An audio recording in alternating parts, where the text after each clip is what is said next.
Blog Talk Radio.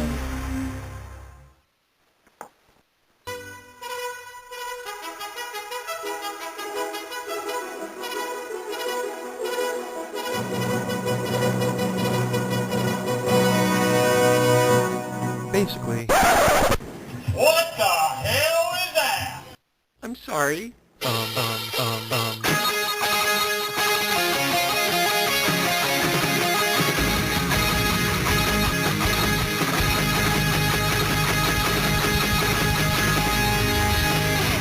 Well.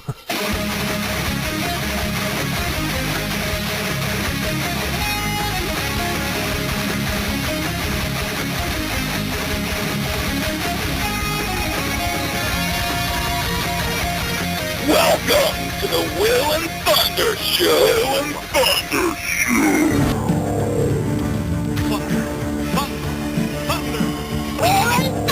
Show.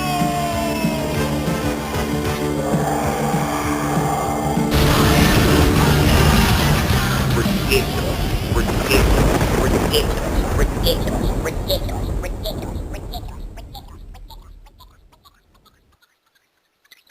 Welcome to the Will and Thunder Show.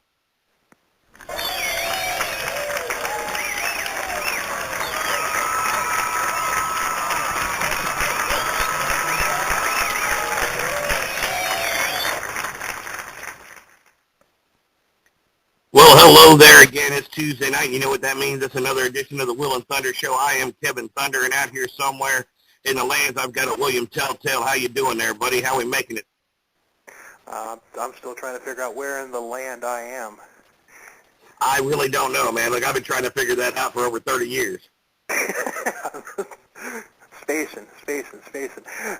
We got a great show for you tonight, Alek. Patience. Huh? I thought you said patience. No, I said... The 30 years is patience. I didn't give my first wife that much time. I said spacing. Oh.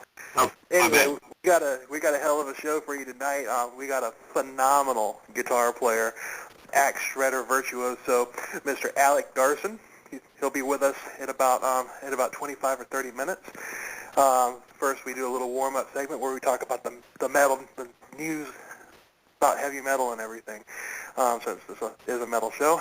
But before we get into that, I got a little surprise for you there, Thunder. Yeah, I've started on my blog, which is williamtelltale.blogspot.com, and okay, I was waiting for that. As well as on my Facebook page. I've started a little folder where I'm putting pictures in of me wearing the T-shirts of the bands that I've interviewed and reviewed. And very, very cool. But you know what? Don't be selfish. I need T-shirts too.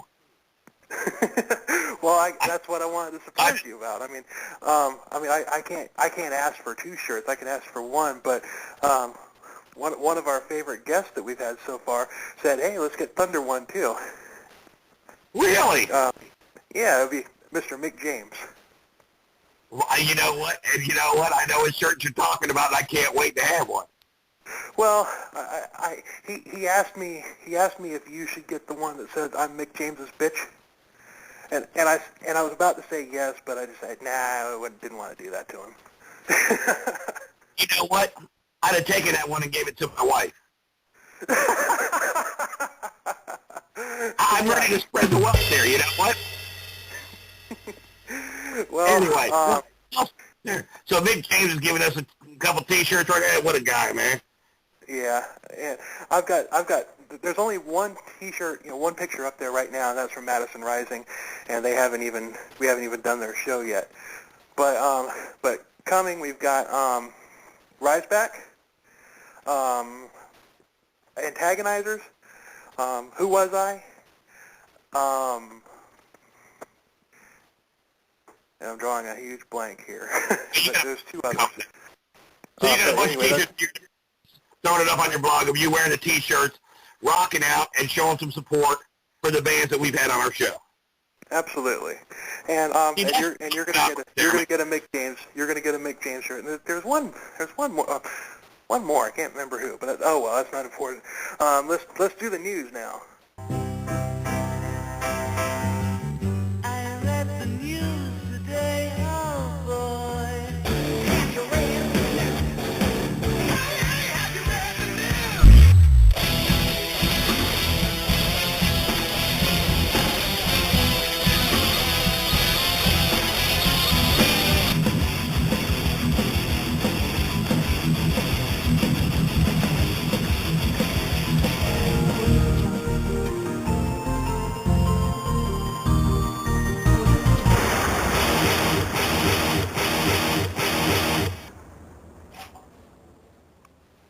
All right, welcome to the news. You got anything for us, Thunder? Hey, man, you got to get a little more lively than that. Welcome to the news. This is rock and roll news, man. Let's talk about some rock and roll, man. Let's get a little lively here. Welcome to the news. Much better right there, man. Get a little growl kick in there. But, yeah, I got a little story right here.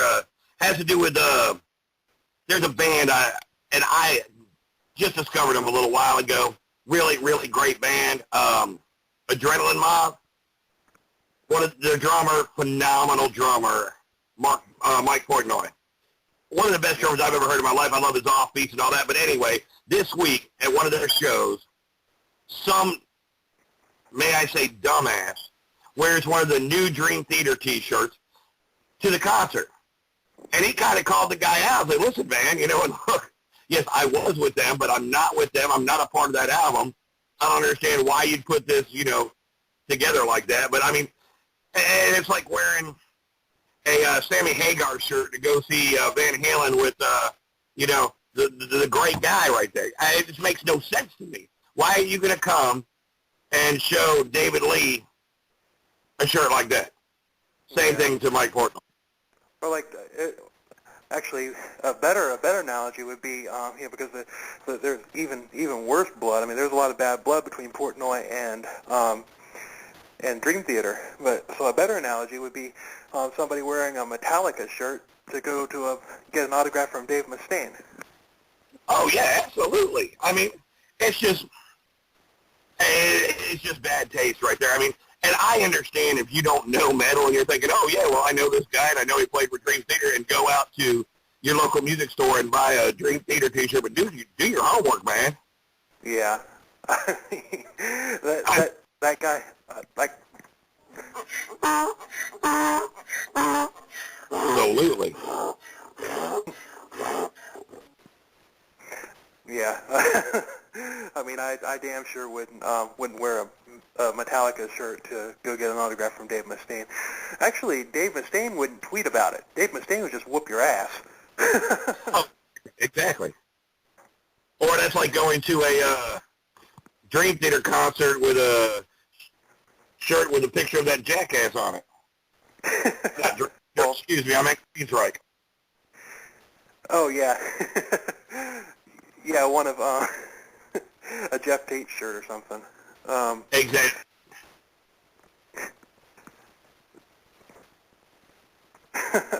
Yeah.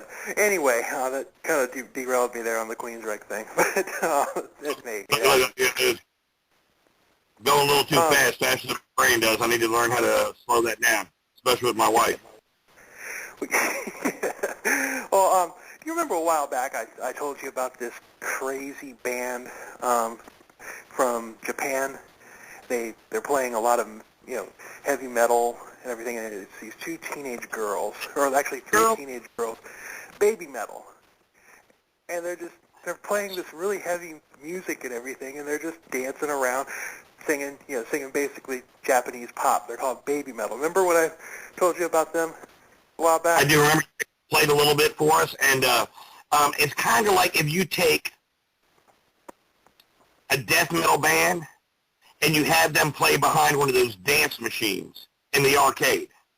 Right. And the vocals sound like the soundtrack of some of these Japanese animation movies with with the real cute sounding girl harmonizing and stuff like that.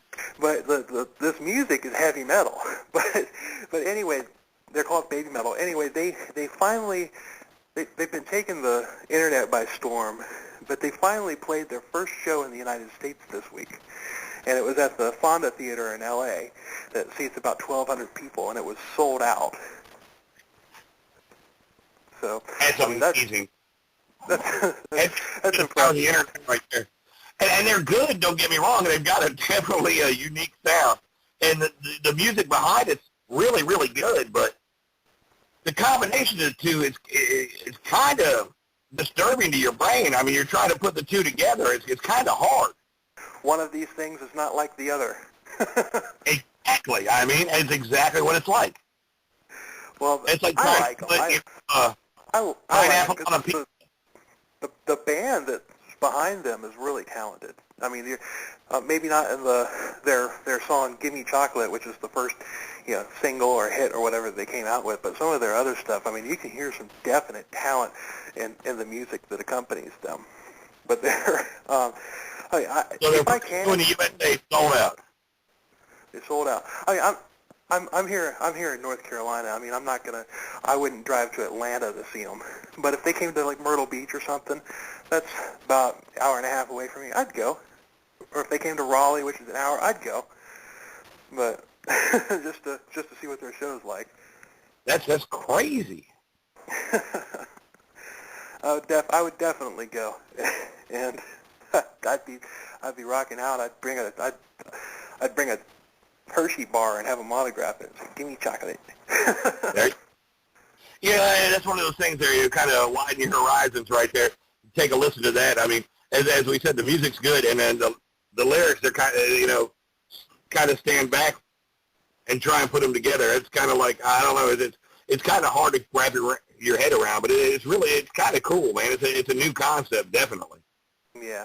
I mean, if this takes off in the United States, I mean, like really takes off, then we're going to be saturated with that type of music, and it'll be cool for like the first 6 months or so, and then it'll get old. But, absolutely. I mean, can you imagine like Spare and Justin Bieber doing a song together? Oh, God have mercy. hold on. Which never happened to kill him in a I'm about heartbeat. to vomit. Oh, God. You threw a little in your mouth on that one? Yeah, just a little. But you know what I mean. And now, all the lyrics are Japanese, so you don't really understand what they're saying for the most part, No. for the one I listen to. No, you can't understand them, but I mean, like Deep Purple said, I mean, they can't understand a word she says, but that's my woman from Tokyo. Right. Hey, what else you got in the news today? Well, we got a little teaser. By the way, I just want to say hi to everybody that's in the chat room. We got a few people in there, including our guest who will be with us in about 15 or 20 minutes, Mr. Alek Darson. Just wanted to say hi to him, but I also kind of wanted to tease one of our future shows, a show that we're going to have in 2 weeks. We brought up the fact that baby metal was like internet and YouTube sensations. Well, we have another one coming up in 2 weeks, the Harp Twins. And if you're unfamiliar with them, go check them out on YouTube. They're it's two twin girls, and they play the harp, but they do metal songs. They've got like Fear of the Dark by Iron Maiden as played on a harp. Well, 2 harps. Well, the latest song that they've done, it was just released like yesterday or today, is Crazy Train by Ozzy. So I thought that was kind of noteworthy, seeing as we're going to have them on the show here in a couple weeks. But I mean, it's just amazing to take, that kind of talent like they have and to put it towards the type of music we love. I mean, I love hearing that. There's a lot of bands out there that, will switch stuff up. There's a couple quartets out there, that play strings that will do the same thing. And then there's like, the lounge-style bands that will take, popular songs and switch them up. Yeah, I really like that, man. I like to hear the different genres and how they would have done a song like that. yeah. Well, they're definitely good. They do another Iron Maiden song too, Dance of Death. And Fear of the Dark and Dance of Death are 2 of Iron Maiden's most, intricate and epic songs. So, I mean, for them to play songs like that on the harp is just, incredible. Speaking of intricacy, I mean, Alek, who's going to be on here in just a minute, he is the epitome of that right there. Listen to his songs. It's amazing what he puts together, right? I mean, and to be able to do that consistently, put it on tape like that, I was totally amazed when I was checking him out on YouTube. I was like, man, I mean, up there as good as anyone who's ever played with Dream Theater or played, melodic metal like that by any means.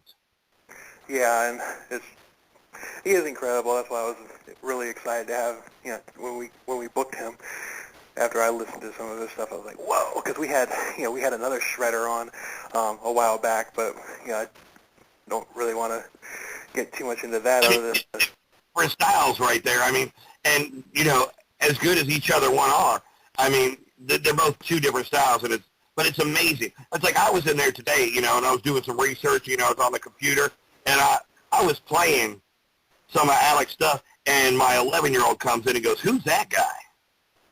And I said, "Well, this is Alek Darson. This is going to be on my show tonight." He's like, "That guy can play a guitar right there."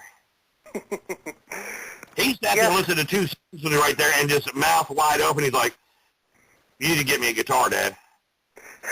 Nice. I'm like, "Yeah." I'm like, "Right on, buddy." You know what? Well, you know what? I'll take Alek Darson influencing the next generation of guitar players over Kurt Cobain any day. And I love Metallica, don't get me wrong. Speaking of which, we need to run into our next segment right there, which is Today in History, and I've got a little story about that, so why don't you run our little intro into that, and we'll get right into what's going on today in history in rock and roll.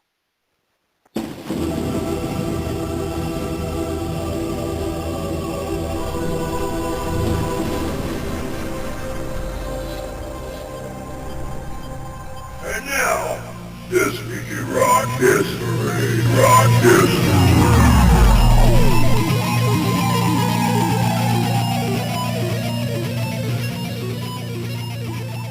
Well, there's a lot to choose from in this particular week in rock history. Yes, there is. Go ahead, and what you got? Well, speaking of, let's talk some Metallica real quick here. This week, 30 years ago, and I can't believe I say that because I remember it, their sophomore album came out. You know which album that is? Ride the Lightning is 30. 30 years old, Ride the Lightning. Yeah. It's hard to believe that first off, it's hard to believe that album came out when I was 10. What's even harder to believe is that that album and my wife are the same age. I can't say the same thing. My wife was about 10 or 11 or 12.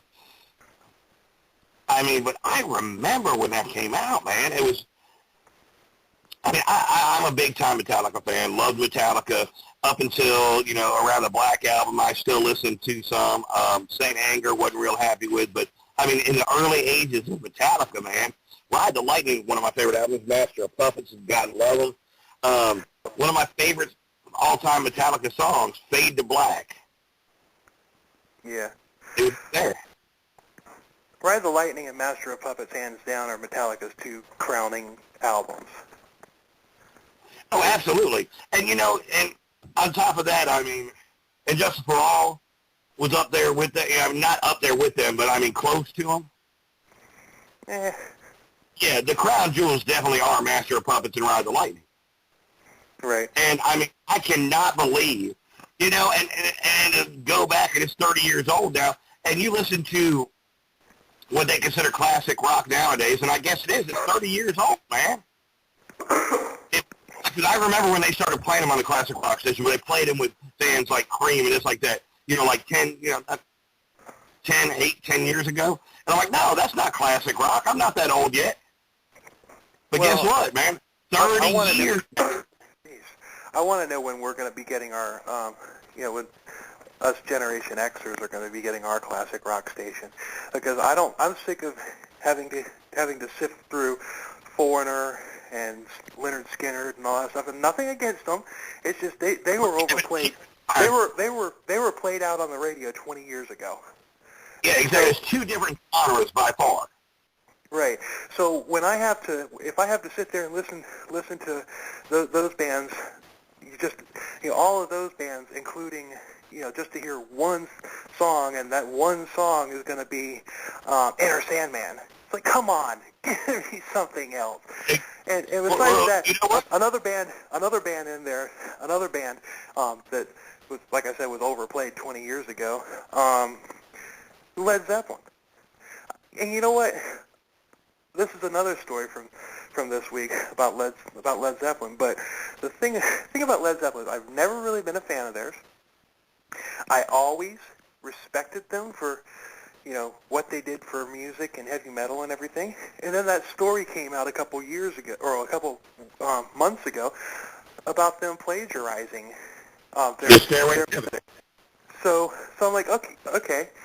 Everybody that looked at me funny when when I told them I wasn't a Led Zeppelin fan, how you like me now? But they're always going to be big Led Zeppelin fans. And you know what? It was a great band. They had great talent there. Don't get me wrong. And if they did plagiarize, they're not going to be the first ones to have done that. True. They might have got caught. But I mean, in the same aspect, I understand what you're saying there. But you know what? Our generation right there, where we grew up in the late 80s, early 90s, Metallica kind of was like a Led Zeppelin does. I mean, watching them grow and change, Actually, they're more.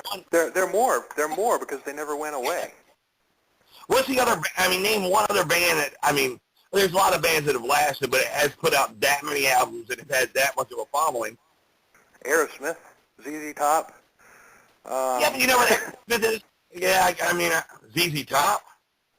ZZ Top's got like 20-some-odd albums out. I understand that, but that's kind of a cross culture right there. That's between both genres we're talking about right there. True. With the one thing about Iron Maiden, Priest. I understand that, but Iron Maiden, I don't know, Metallica was a lot bigger than Iron Maiden was in the last 2 decades. They sustained a lot more, fan base-wise. But what I'm saying is, and you brought up ZZ Top, which is one thing I love about ZZ Top, which has nothing to do with music, is that they got large beards and their drummer, last name is Beard and doesn't have a stitch on his face. That's awesome. Oh, the ZZ Top is another band like AC/DC. They have 3 songs and a 40-year career. Yeah.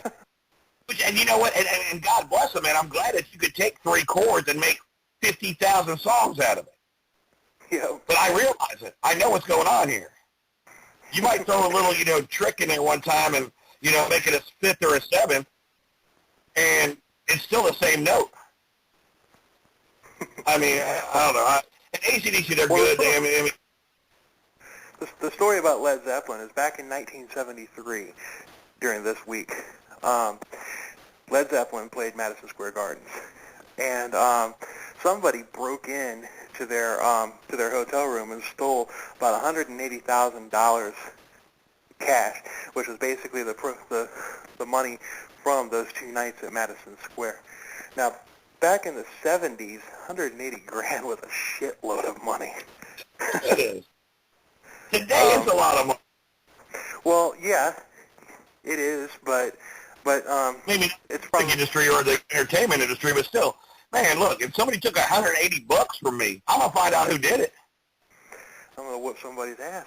Well, maybe it was the guy that initially wrote the music to Stairway to Heaven. I'm talking about right there. You know what? He got him good and got him early. Yeah. Okay, here we go, Bill, right now. This week in history. Rock history. What debut? What TV show, not TV show, what network debuted in the year 1981?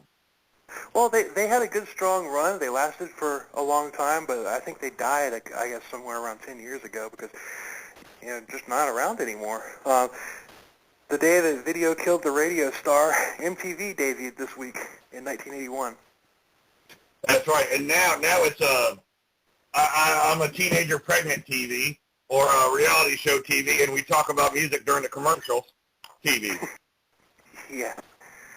and they only talk about hip-hop or pop most of the time, unless somebody heavy metal region that we love to talk about has got arrested or overdosed or something, but otherwise there's no mention of real music anymore. It's all you ask the kids. You ask the kids today what the M in MTV stands for, and they're going to tell you that they probably won't have any idea. Exactly, which just blows my mind. I mean, I remember being a kid. I mean, and right before MTV came into there, you still had like Friday night videos, you know. Headbangers Ball. Yeah, but I mean, when it first started out, you had Headbangers Ball, man. It was awesome. They played videos all day long. VH1 still plays some, you know, like the metal show, and then they'll have, you know, the best of the 80s or 90s or whatever, and you can actually watch videos again. It's kind of a lost art, which is horrible to me, because, I mean, that's kind of where you got to see your bands before you went and saw them in concert. It's kind of what, you know, made you bite and chomp at the bit, be like, oh, I got to go see these guys. Well, it switched to YouTube. I mean, I'm glad that making videos isn't a lost art, but it's just all on YouTube now. And you know what, I'm fine with that. It means I don't have to sit, you know, I can find the song that I want when I want to hear it. I don't have to sit there and you listen to a bunch, like 2 hours of crap that I don't want, waiting for one of these, you know, and over sometime in the next 2 hours we're going to be world premiering the new Motley Crue video, you know, and then. Remember back in the day, and you sat there for 2 hours and you discovered some strange person you didn't know, man. I know you can do that on YouTube, man. You just come across this as things like this, and you go down and press it, and you'll find, you know, something. But, I mean, you were sitting there watching for 2 hours, and you're watching, you know, like Wasp and Cinderella, and all of a sudden a new band comes in. You're like, who are these guys? Oh, who the fuck's Skid Row? Right. And you hear, you know, oh, yeah, well, listen to this band right here. That's pretty fucking awesome right there. And that was what teased you into going to buy the album right there. Well, I remember I saw a picture of Skid Row before I heard their first song. I saw a picture in a Metal Edge magazine. I'm like, who the hell is this? Because they're all glammed up and everything. And I mean, they look like Poison almost, like Poison wearing gray and black. But then when Youth Gone Wild came out, I'm like, oh, holy crap, I've got to have this. What is that, dude? That's not glam rock. I mean, it is, but it isn't. I mean, that's you look metal back that looks like glam, but it was tough glam because instead of wearing like neon pink and all that stuff, they were wearing gray and black. So yeah. Favorite song growing up was Monkey Business, man. That song was hard and edgy, and it was awesome. You know what I mean? Slave to the Grind. Oh, Slave to the Grind. Yeah, all of them, man. I mean, well, I got one more story in the rock history. What you got, man? Guess in 1982, guess what the number one song was in the country? Oh man, have mercy. Give me a clue. Yo, Adrian. Yo, Adrian. So it must have to do with Rocky. In 82, it wasn't the first one then. Man.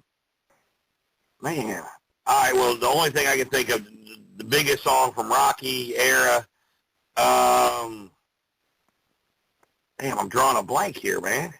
Go ahead and let me know, man. Eye of the Tiger. Oh, look, all right, now I can dumb it. Yes. Dan, Eye of the Tiger was number one this week in 1982 for Rocky 3.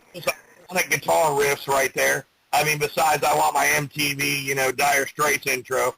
Yeah, as soon as you heard the first note, you knew exactly what you were listening to. That was 1982? Yeah. And that was the number one song back there. Survivor, correct?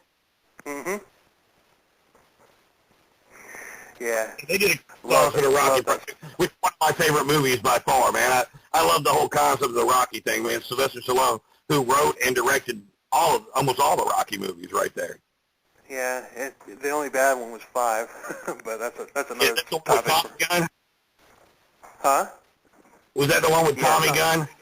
Tommy Gunn. Yeah, that was about as smart as a box of rocks, that one right there. But the last one was unbelievable. He redeemed himself, definitely. Well, let's go ahead and break now, and we're going to play a song by Mr. Alek Darson. This song is called Sprockets, and we're going to have him on as soon as we get back from this song. It's right here on the Will and Thunder Show.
Thunder Show. That was Sprockets by the one and only Alek Darson.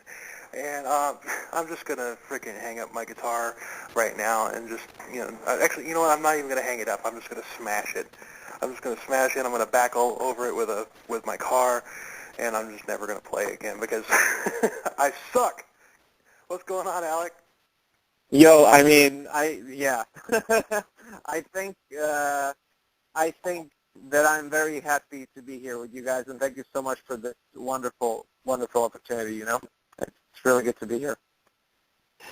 Well, thank you for coming on with us, man. I'm going to tell you what, man. That's unbelievable, man. Your precision, I mean, you're unbelievable, man. Unbelievable there. And you look like a young guy right there. The pictures I've seen of you, man.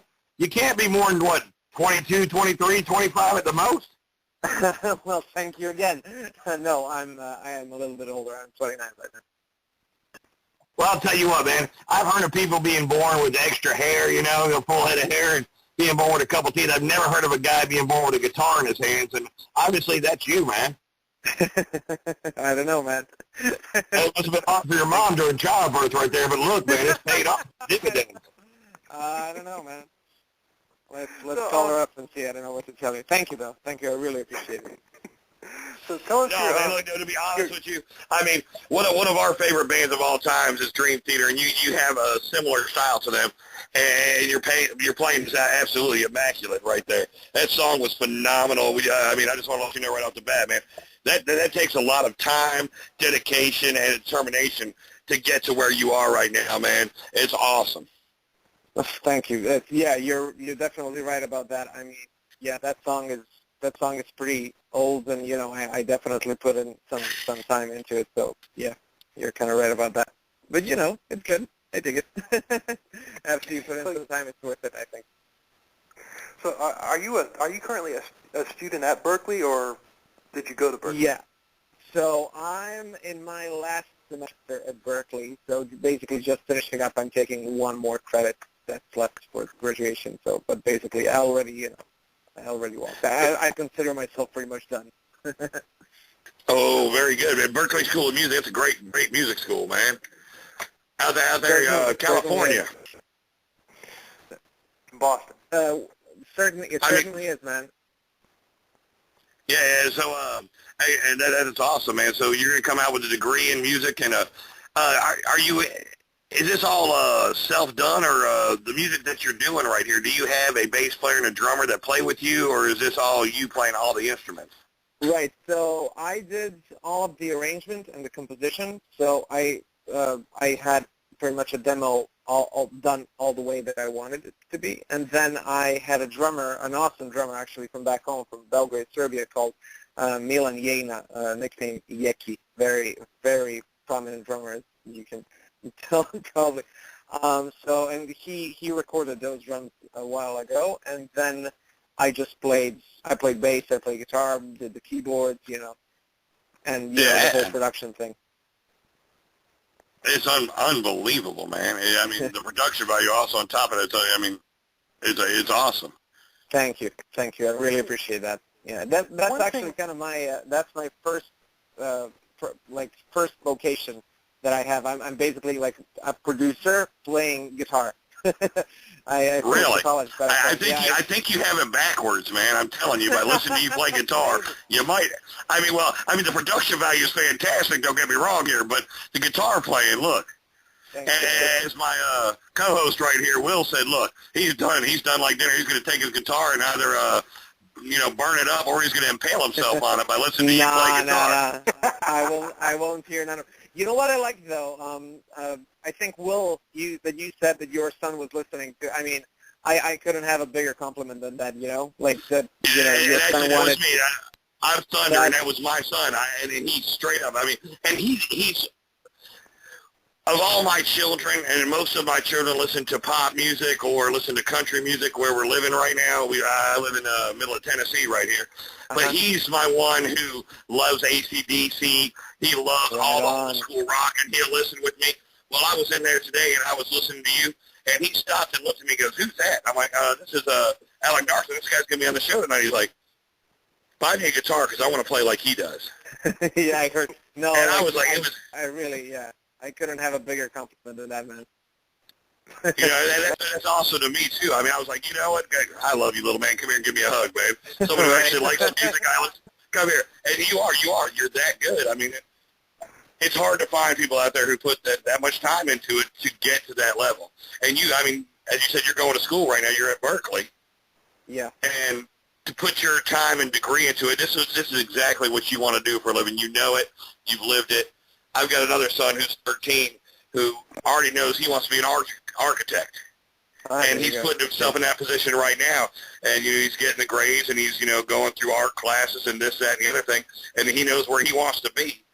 And so I believe that he'll be as good of an architect as you are as an architect of music right there. Yeah, I mean, it's awesome that he knows what he's going to be at that age, man. So I kind of knew that I was going to go for music kind of early on, so that's a really important thing, man. So, well, speaking of knowing now, I was just about to go that same direction, but go ahead, buddy. How old were you when you first started playing? I was about 10. I was about 10, and my mom got me like her old nylon string guitar that she once had and took it like out of somewhere that she wasn't playing it at all. She was, you know what, son, here, try this out, So I was like, yeah, Mom, what is this? Like, so I guess I just, stood with it or something. I guess I liked it. And who are your? Well, see, I was going to go the same way. I was going to go the same way right there. I mean, and what was your earliest inklings of knowing that music was your thing before you even got your guitar? Why did your mom give you the guitar? I mean, what did she see in you that said, you know what, I think he'd like this right here, and I think this might be something he'd enjoy? I really cannot tell you the answer to that. I would have to ask her. I never asked her that. That's an interesting question, actually, because I didn't listen to much music when I was a kid. But then, I don't know, I guess I kind of always had like good rhythm. She says that I was like singing in the car and whatever, when some music was going on. I don't know, I guess she just heard something, I just have no idea.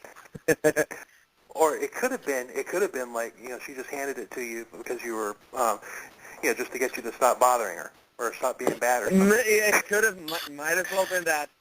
Here, son, just have this, go, have fun. Here's an old guitar I got in the attic right here. Look, I'm trying to cook dinner. Go play with this for a minute. And all of a sudden she's like... kind of makes sense. I am an only son, so I was probably the only son that she had. So she was trying to get rid of me. That makes sense. That's horrible.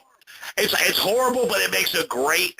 Yeah, you see. If they did it anymore, those old biographies like Behind the Music, be like, yeah, the reason I got the first guitar is I wouldn't leave my mom alone. She was trying to cook spaghetti, and she handed me this guitar, and now here I am right now.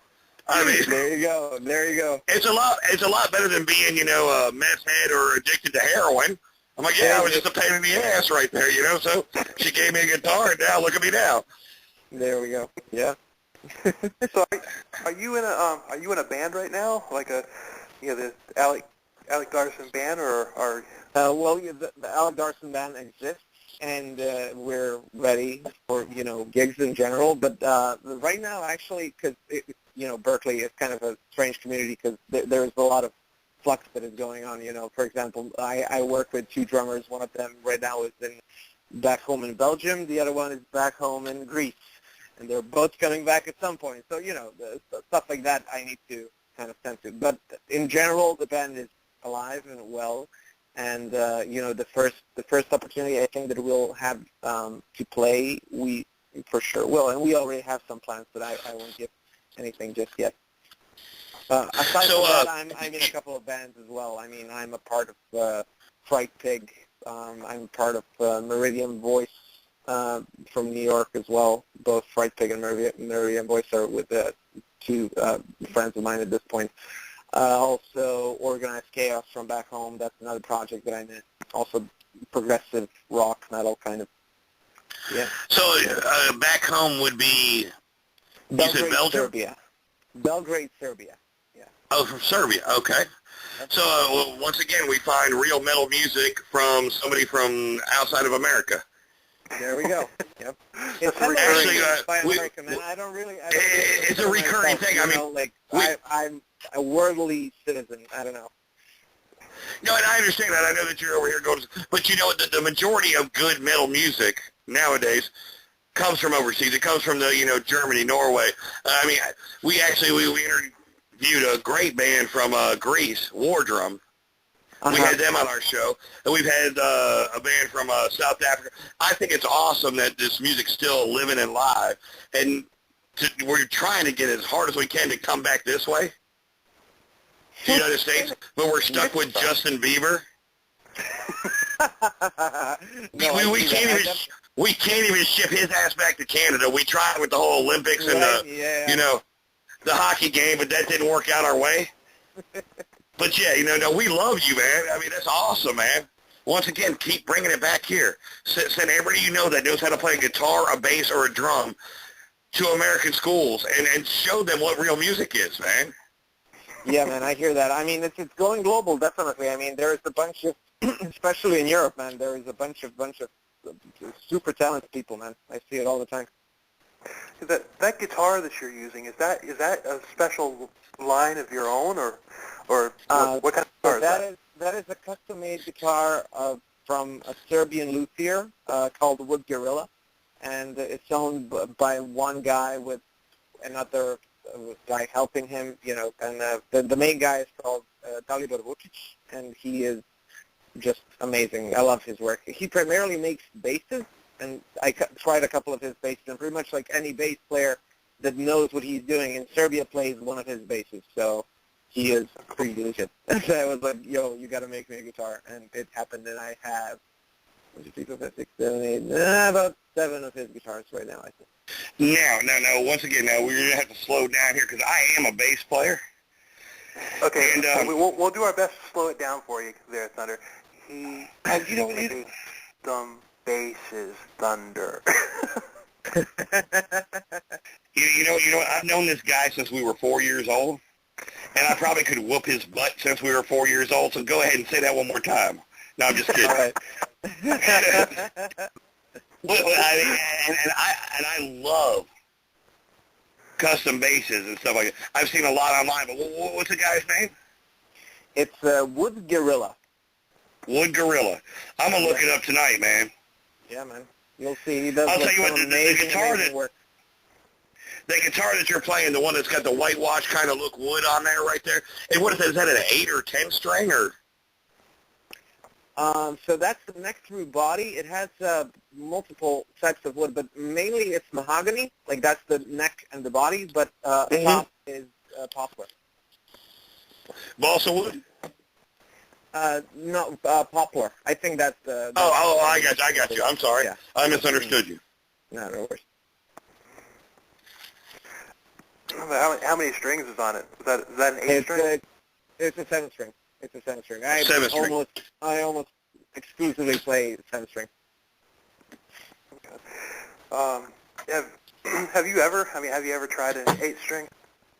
Yes, actually. I was, you see, I keep asking some of my friends these days, like, just because it's a very, how to word this, it's a very emotional thing for me, like, should I switch to 8 string or should I not? Because I keep, like, asking people these days, like, should I switch to 8 string? So I might actually ask you guys, should I start playing 8 string? What do you guys think? Well, you know what, look, you've done as much. I tried it one time. I understand what you're saying. Go ahead. I tried one time, and I thought that I had a telephone pole in my hand. It didn't feel good to me at all. Yeah, it's definitely a different instrument, man. I hear that. Well, and you know what? And I played, from a 4-string up to a 6-string bass guitar, and the same thing on a 6-string bass guitar.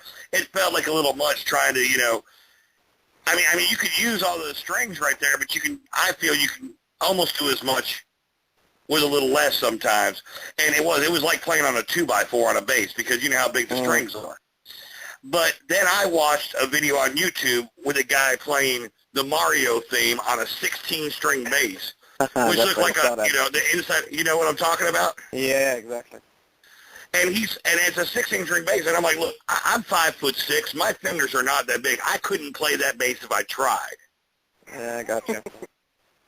But I mean, Yeah, it's unbelievable. But I think you have the talent to play all 8 strings right there, and I mean, you got the finger to do what you're doing right there.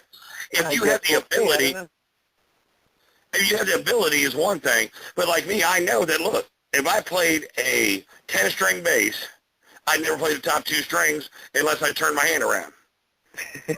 Gotcha. Yeah, I'm not sure. I mean, just, there's a bunch of people out there like Tosin Abati who, like, you know, that just they're pulling up all sorts of tricks, man. I don't know. Like, it's amazing, you know. So yeah, one of my favorite bass players. I'm sorry, one of my favorite bass players playing a 4-string bass. Excuse me, a 4-string bass. Let me try and get my tongue out of, you know, my teeth right there. But made it sound like it was 18 strings, the way he played. And his name's Louis Johnson, one of the greatest slap bass players of all time. And he could make it sound like, I mean, there was a piano underneath his fingers. I mean, it was unbelievable. Yeah. No, I understand. That definitely makes sense what you're saying. You know, to each their own. I mean, you know, whoever likes it, you know, may he pursue it. So, cool. What kind of neck do you like? Because my preferred brand of guitar is Ibanez. I like the fast paper thin neck. And you know, you find most of the spreaders, you know, Steve Vai, Paul Gilbert, John Petrucci, they all play Ibanez. Yeah, no, definitely. I still have 2 Ibanez guitars actually. I mean, I like those guitars. There's nothing wrong with them. Absolutely. I kind of like a little bit beefier necks, I would say. But I'm totally fine. I'm kind of in between Music Man and Ibanez somewhere, I guess, with, you know, taste. But I mean, you know, I just take any guitar like it's a you know, thing of its own, and you just like learn to play it, and you know, it's got flaws, it's got its virtues, so you kind of, you know, learn to get around it somehow. Right.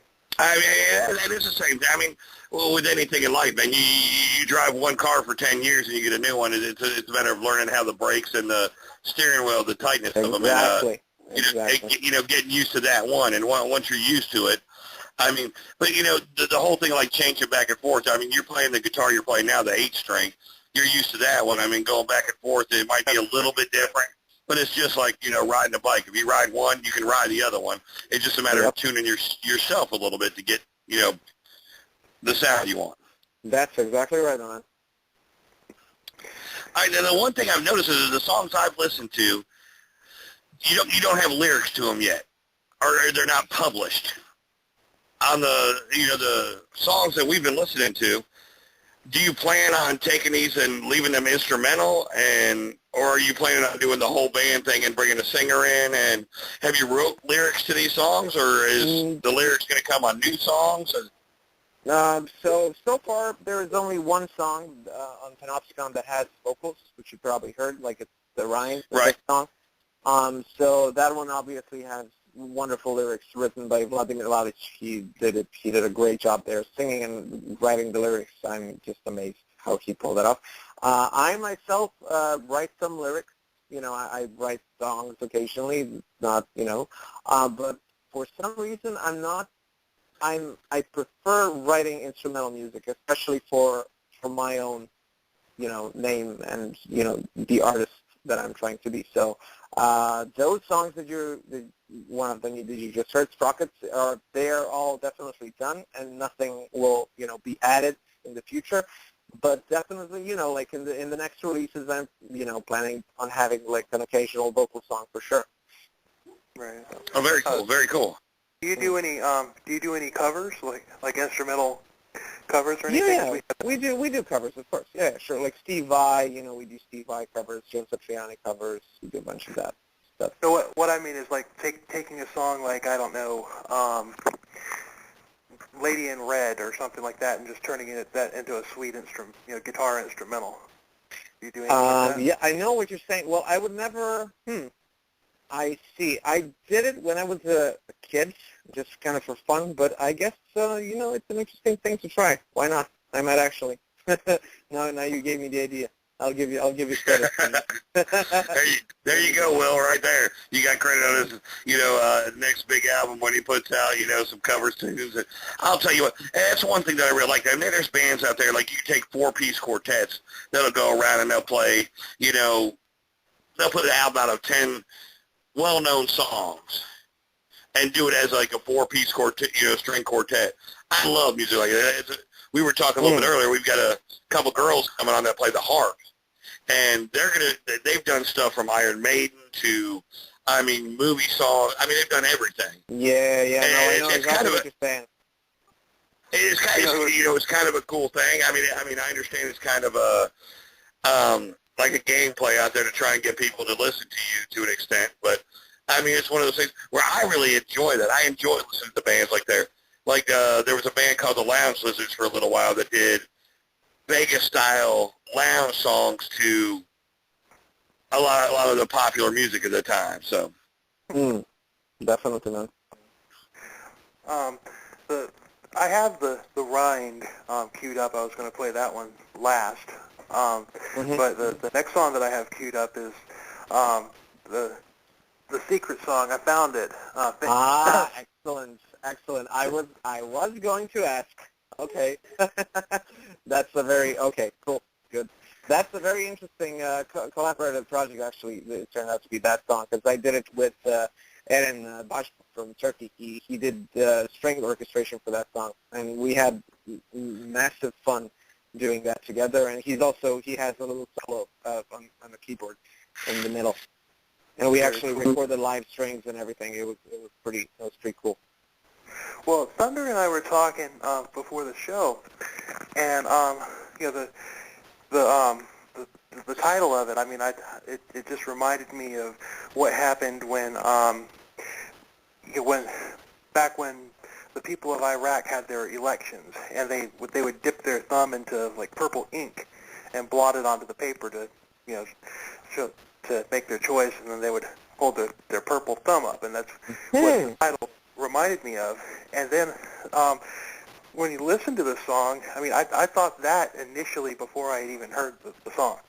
And then I hear it, and I kind of hear this Middle Eastern sounding intro to it, and it just... Kind of like a sitar kind of sound to it, and was wondering if that had anything to do with writing of the song. Right. Well, yeah. I have to say no.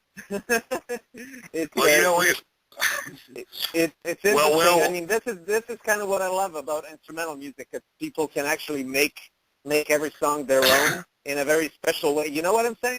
No, because to me, it's a very personal thing about an era of my life which was kind of purplish. So, which is awesome because we were sitting there listening together right before the show started, and I'm like, at the beginning of that song, the guitar part on that in the beginning, it's kind of got that sitar feel to it, and he's like, maybe we were onto something, and you know what? We were wrong, but it's as you said, when it comes to instrumental right there, if you're sitting there and you listen to an instrumental, when you don't have a lyric to guide you where you're going, it can take you anywhere. Exactly. And that's a great thing about instrumental music right there. It's really one of those great things where you can just sit there and you have your own message to it, but in the same aspect, everyone who listens can have their own as well. No, that's amazing. Actually, I'm going to research on that topic a little bit, what you just said.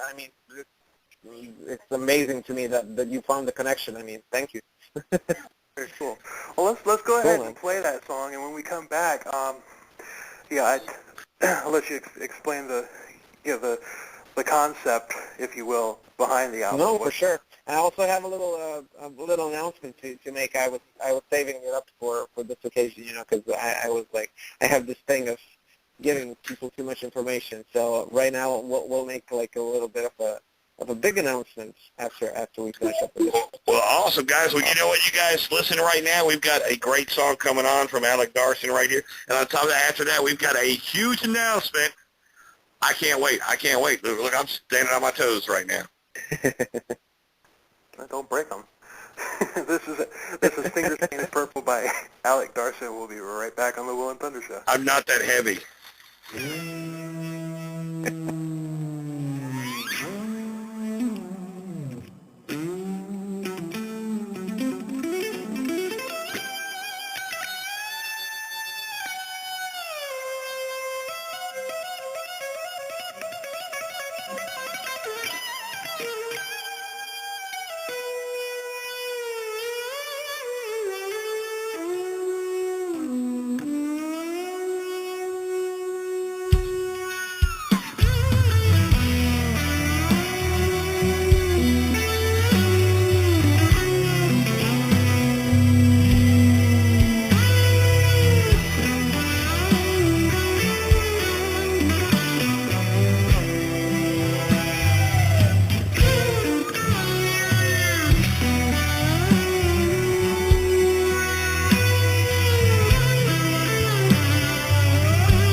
You guys are crazy. Our studio audience just loved. Yeah, I see. It's massive. It's massive. Thank you all so much. We paid them a lot of money to come in here and do that. I mean, Thunder, are you even there? I'm right here, man. Oh, okay. Just wanted to make sure. No, studio audience, man, look, it took a lot of time to find that many people. I mean, we had to pick and choose through a bunch of people to enjoy, real music. So now that we've got them, they're doing a great job for us. Don't let them go. Don't let them go. Keep them there. Feed them. Make them live there. Never let them go.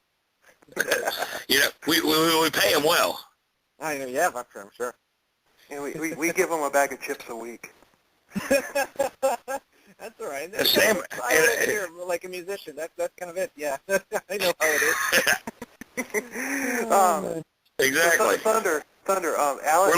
We're like live the dream with us. Live the dream with us. You only get to eat once a week and work as hard as you can. I want you to clap every time I tell you to, but you get a sandwich and a bag of chips. Alec had asked a question on Twitter. He wants to know how are your toes there, Thunder? Yeah. How are my toes? Yeah. They're fine, man. Look, man, shut up. All right.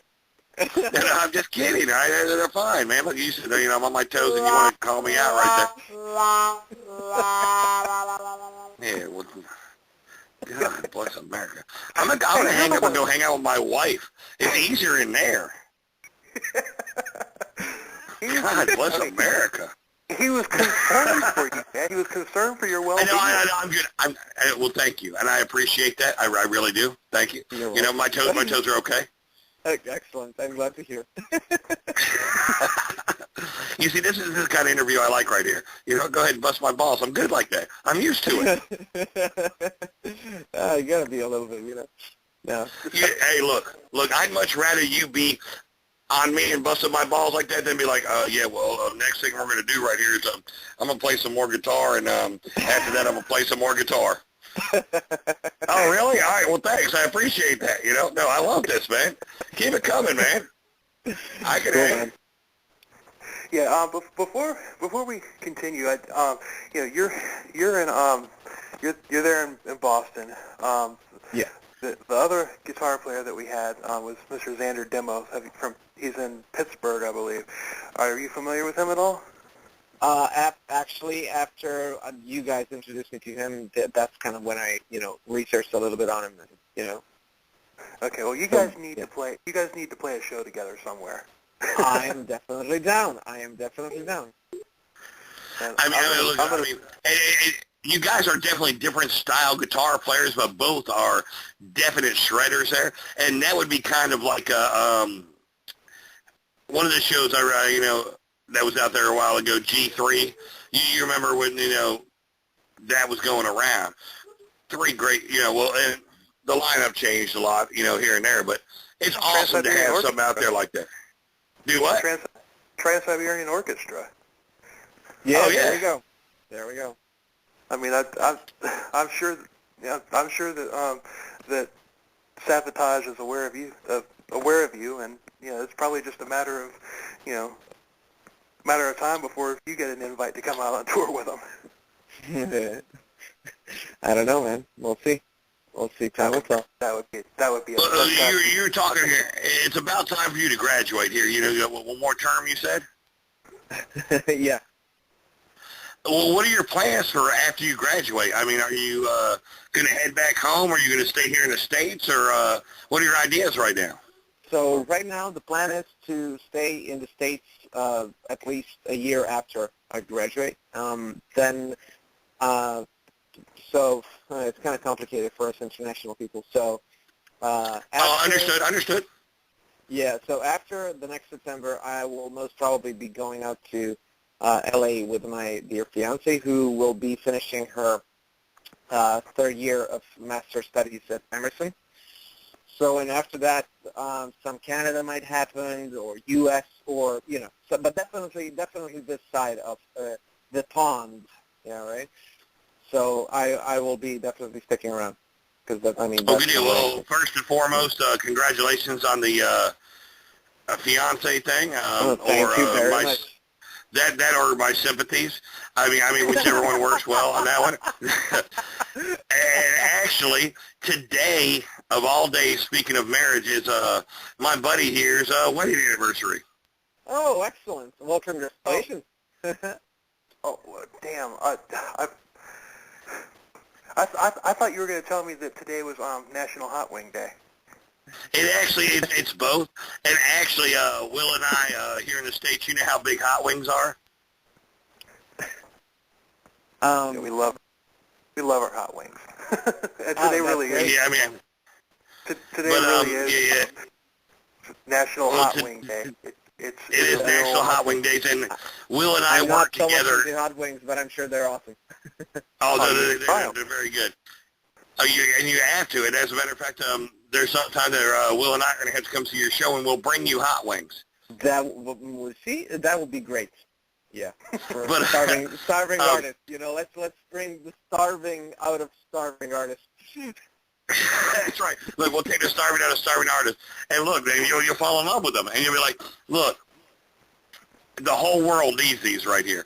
But anyway, I mean, Will and I worked in a wing place for 10 years together.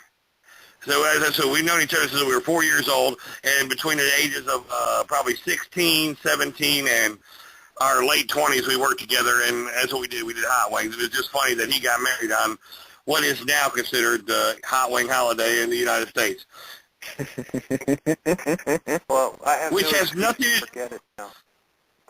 Which has nothing to do with music or, what you're talking about, but I just figured I'd throw it in there. That's very nice. Thank you for sharing. Thank you for sharing. So what is, You so what's this announcement? If I had a drum roll sound effect, I'd do it. No drum roll. Oh, man, I can't do the big announcement, man. Sorry, never mind. Damn it. Man, get a drum set real quick now. So the Hold on. Here we go. You got it. I'm not sure if I'm satisfied, man. That's not too good, man. He's a guitar player, man. He doesn't have any rhythm. You want me to do it? I'm a bass player. Watch your toes. Watch your toes, right? I'll use my toes in the same process. I can use my toes and my hands. Look. All right, you ready? You want one? Go ahead. That's much better, guys. Thank you. There we go. You see There what I we told go. you, bass players have more rhythm? Yep, we all know that. Anyway, go ahead.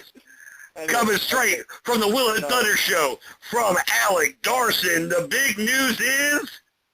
There we go. Okay, so the big announcement is that we just finished producing our first music video in collaboration with some awesome Emerson students, and it's going to be like a short movie for the first song that you guys played tonight called Sprockets, and it's going to be awesome. We just had 6 full days of filming non-stop. It was quite an experience, and I think you guys are going to like it very much.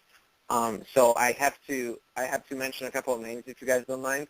First of all, I have to thank my lovely fiance Ivana Dedic for writing and producing the piece, and of course our wonderful director Daniel Roman from Black Box Cameras, who was so kind to help out from the very beginning with the whole project, and he's an amazing director, and he also did some set designing with us, I should say, and like the whole idea was very much developed. So just the whole crew was very, very supportive and amazing, as you might imagine how it is for, because we're all a bunch of creative students, so it was all done on a very, I should say, low budget, but on a very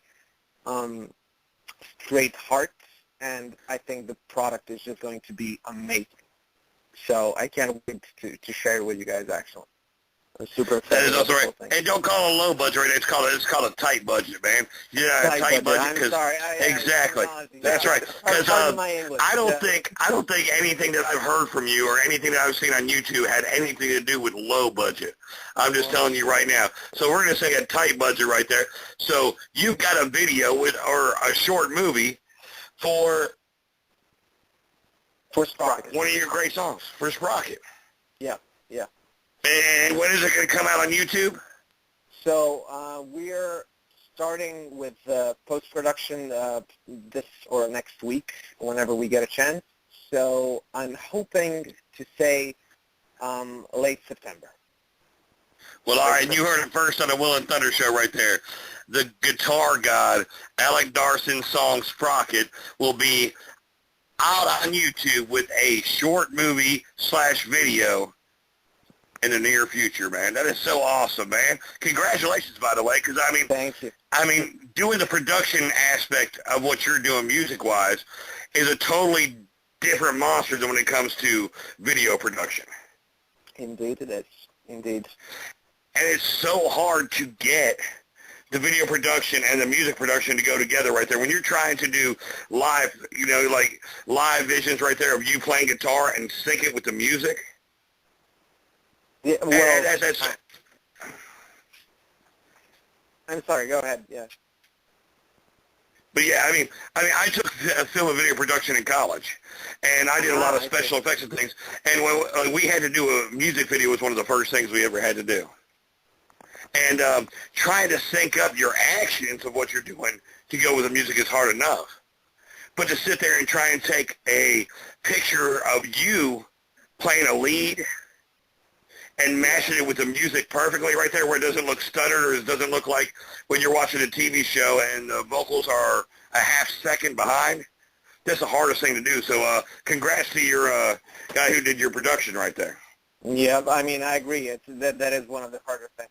Actually, interesting thing, you can kind of compare the two approaches, because usually the playthroughs that have been a popular term these days, like, just like a playthrough of a song that people do on YouTube. So I did 2 of those so far. So first one was for Spiral of Sanity, which was done, like you said, syncing up the picture with already recorded audio, which was like released before. And right. So that looks the way it looks. And then I understand. Yeah, and so for the second one that we I just released it like a couple of days ago. I think you guys also tweeted about it, and you're awesome for that. Was for Flight Impression, the second song off of the album. So that one, actually, I went into a studio with my drummer, Hadrian Pearson, and we played the whole song all together. Like, we actually re-recorded the song on the spot. So you can kind of compare how the 2 approaches look. Right, So and it syncs up perfectly, right? That's oh, yeah. Point. And so you recorded the video first, and you tried to play with it on the second song? Well, no. So the first video that we did so I was trying to mime the already recorded material, and for the second one, we actually recorded. He recorded drums, I recorded the lead guitar, on the spots while filming. So that's why it looks like right. very much different. Yeah, I understand what you're saying right there. It's kind of the same thing with doing a voiceover versus doing live vocals. Like, a lot of times when they're making movies and they're kind of beats and the sound volume, the audio sound around it's too much, they'll do voiceovers afterward. Yeah. But I understand. And, it's very difficult right there. Absolutely. Mm-hmm. So that's awesome, man. So that's awesome. It was a pretty good experience for me. My uncle, which is, I've pulled this out a couple times, but my uncle is a musician like you who graduated music school, and he did a lot of commercials and stuff like that, and he said the same thing, that it's very hard sometimes when they record the commercial beforehand and you try and play the music after it. Uh-huh. You're trying to put it and time it the exact way.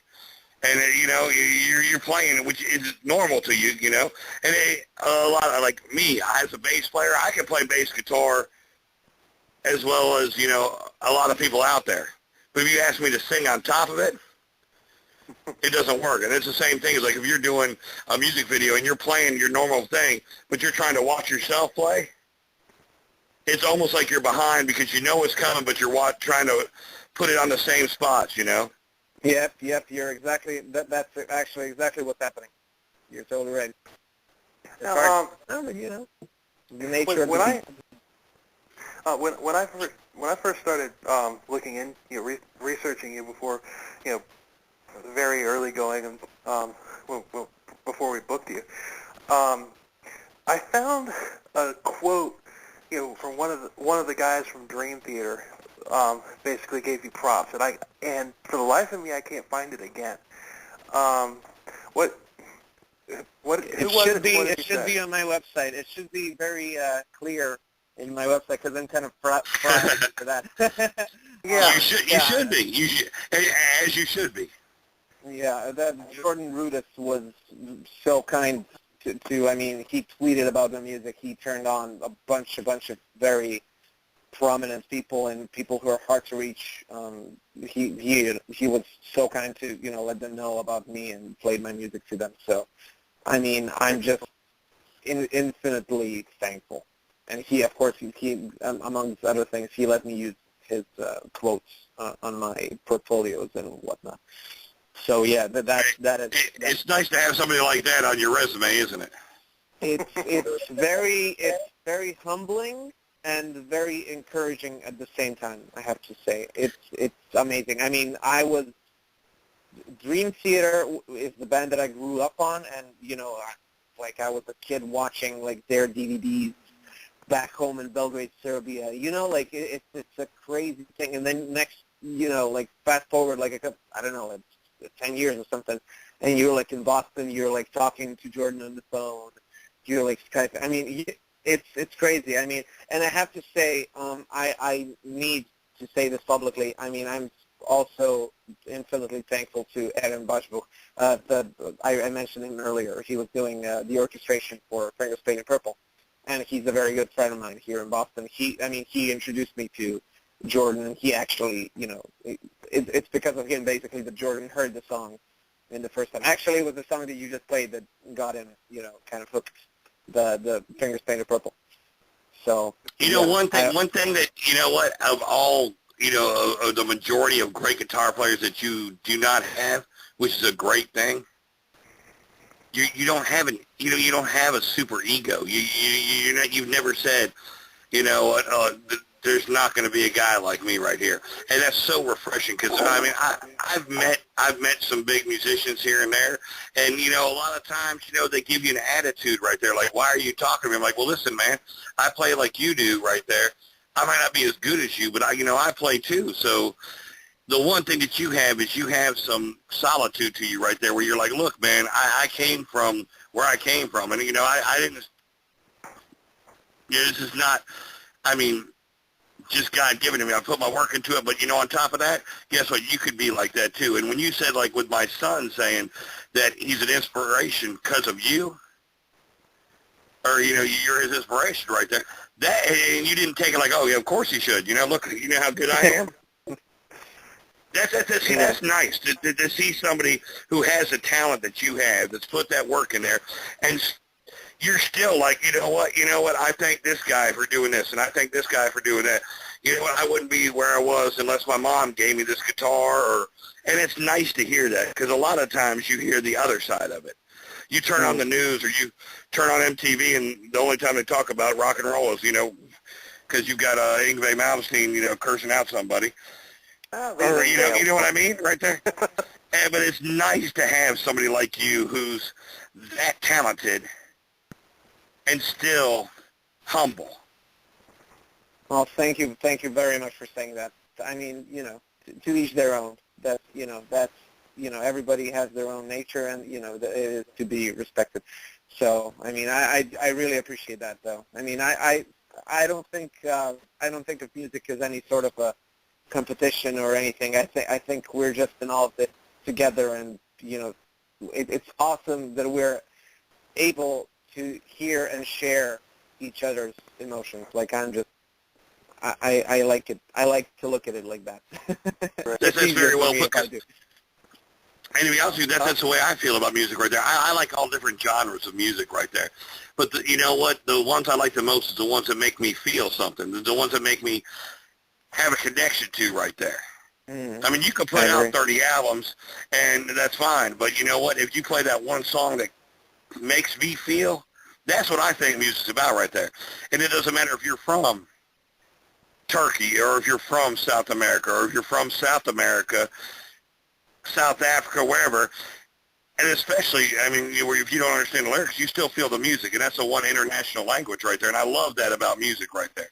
And you know, when you play an instrumental right there, without lyrics or whatever, you have that ability to just feel what you feel. And I mean, I really respect it. But anyway. Thank you very much. I appreciate that. And I'm very glad. The name of the album, Panopticon? Uh-huh. Did I say it right? Yeah. Okay, well, basically that's the definition is it's a prison with like a tower or something in the center of it that you can see 360 degrees around, basically, right? Yeah, that's correct. Okay, now the crazy thing about this is I watched a movie the other night. This movie was Sylvester Stallone, and it was his job was to go into these supermax prisons and break out of them. That was what his job. And the very first, during the first few minutes of the movie, they showed a prison that was a Panopticon. That's very interesting. Do you remember the name of the movie? It's the one with Sylvester Stallone and Arnold Schwarzenegger, correct? Arnold Schwarzenegger, yeah. Yeah, I can't remember the name of the movie. I know what you're talking about, and I've seen the previews for it, but I have not seen the movie. Escape It's Breakout or something like that? Escape Plan. I'm on it right now. It's called Escape Plan. Yeah. There we go. But cool. I don't think I watched this one. Yeah, I was watching that. I'm like, hey, that's a Panopticon. But very cool. But if you would kind of tell us the story behind that name and why you chose to name the album that. Sure. So let's just start this. So I mean, of course, I was back home in Serbia. I was working as a musician, and I was experiencing the whole the grind of the machine and how it like forces you to go forward. And like then I came to U.S.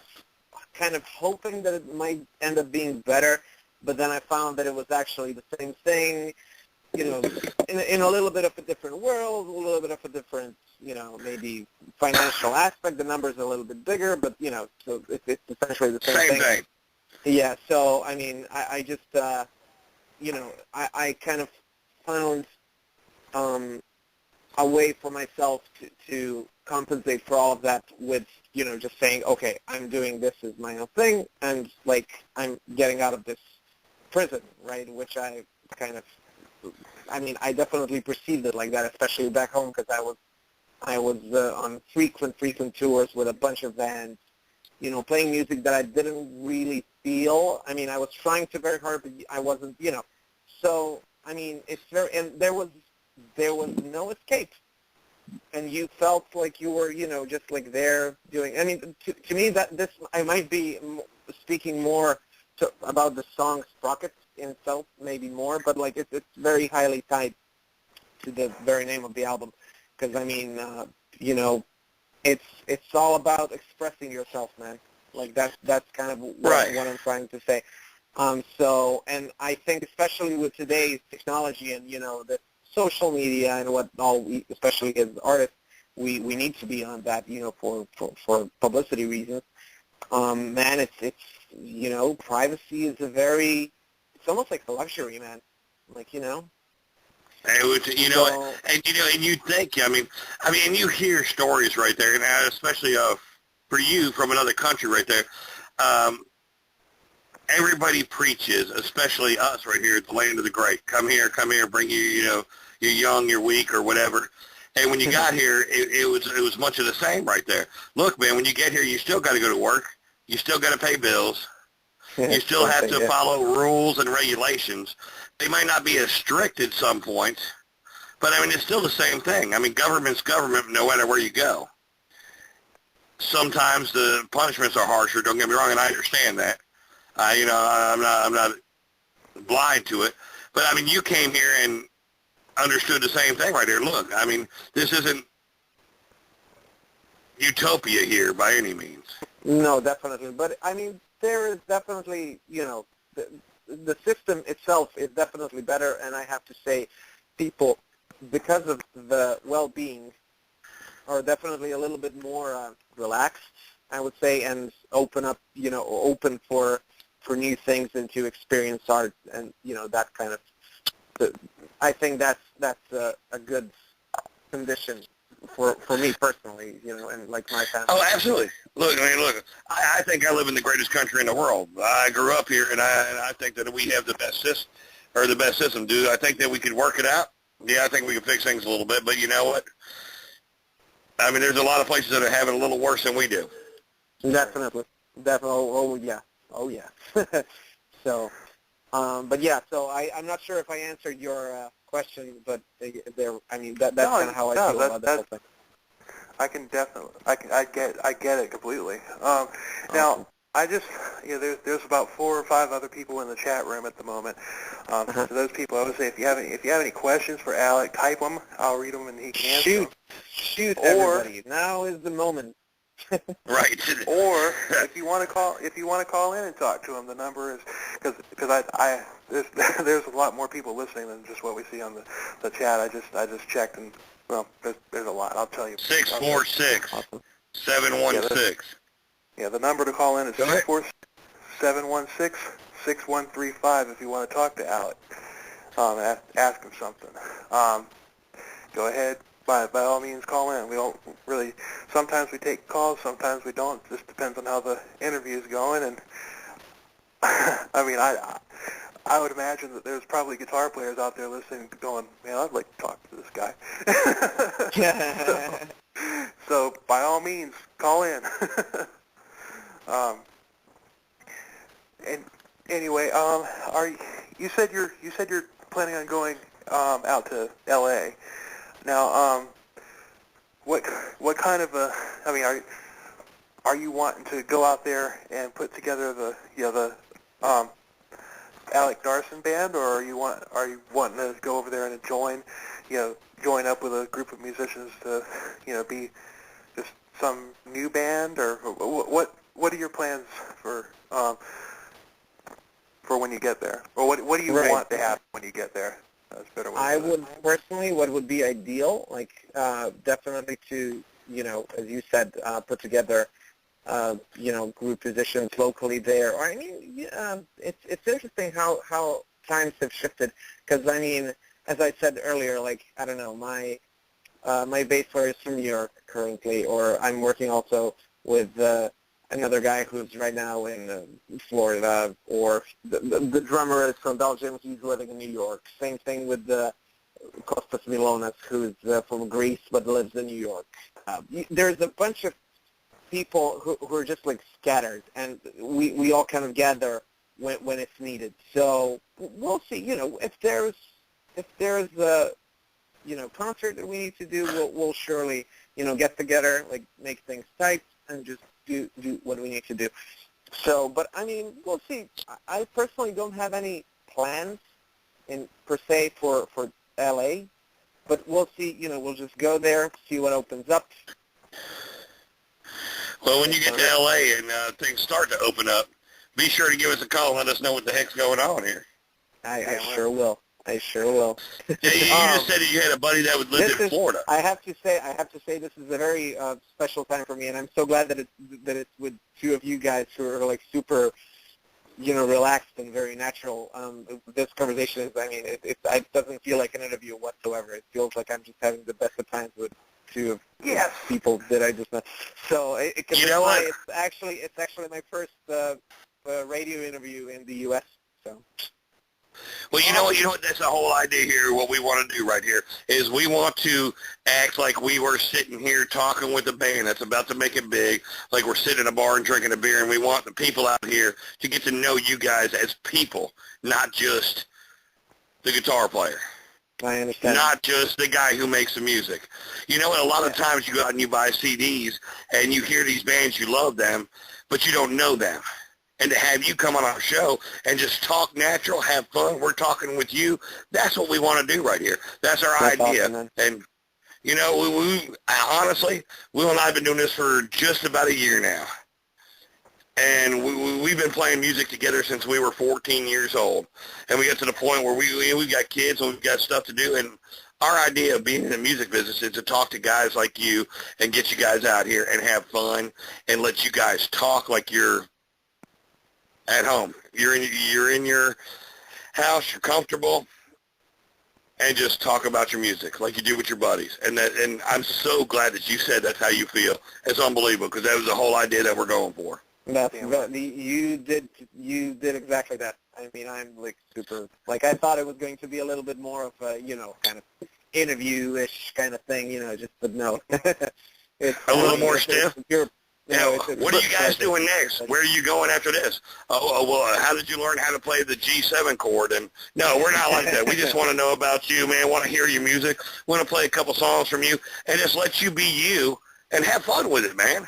That's what we're all about right here. I want to tell a story real quick. It ties in, so bear with me. Go ahead, buddy.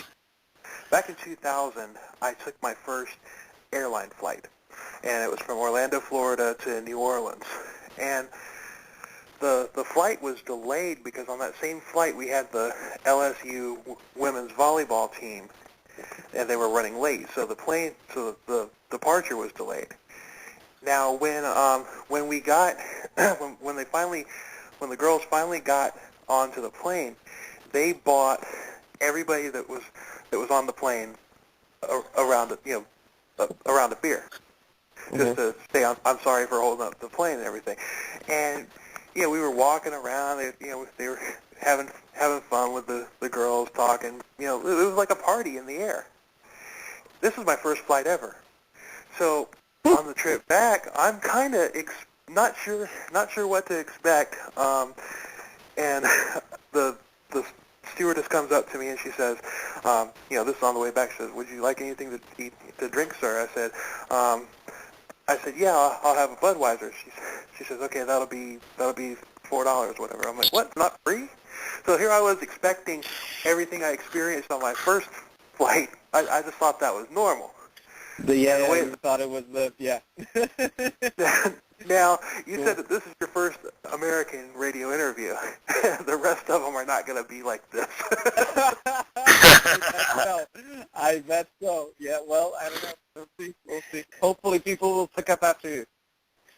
I hope, I hope people do not pick up after us, because I want to be the biggest music radio show in the country within the next three years right here.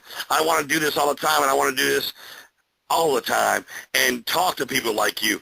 To listen to your music is amazing to me, and for us, Will and I, to give your music out to, the people who listen to us, and as we get bigger and bigger, that's what's going to make metal back, in the country right here. And it doesn't just have to be metal. We can take, like, the Harp Twins, who are true musicians, and send them out there and people to listen to them. That's what it's all about right there. It's about setting out what we love and putting a little bit onto it right there, and what you love, and just giving it to people right there. Yep. And we need more of that. We need more of that in this, country right here. Couldn't agree more. I have to say, I had a great experience, very unexpected, I have to say, when I was performing with Fright Pig on Rockfest. I'm not sure if you guys are familiar with this.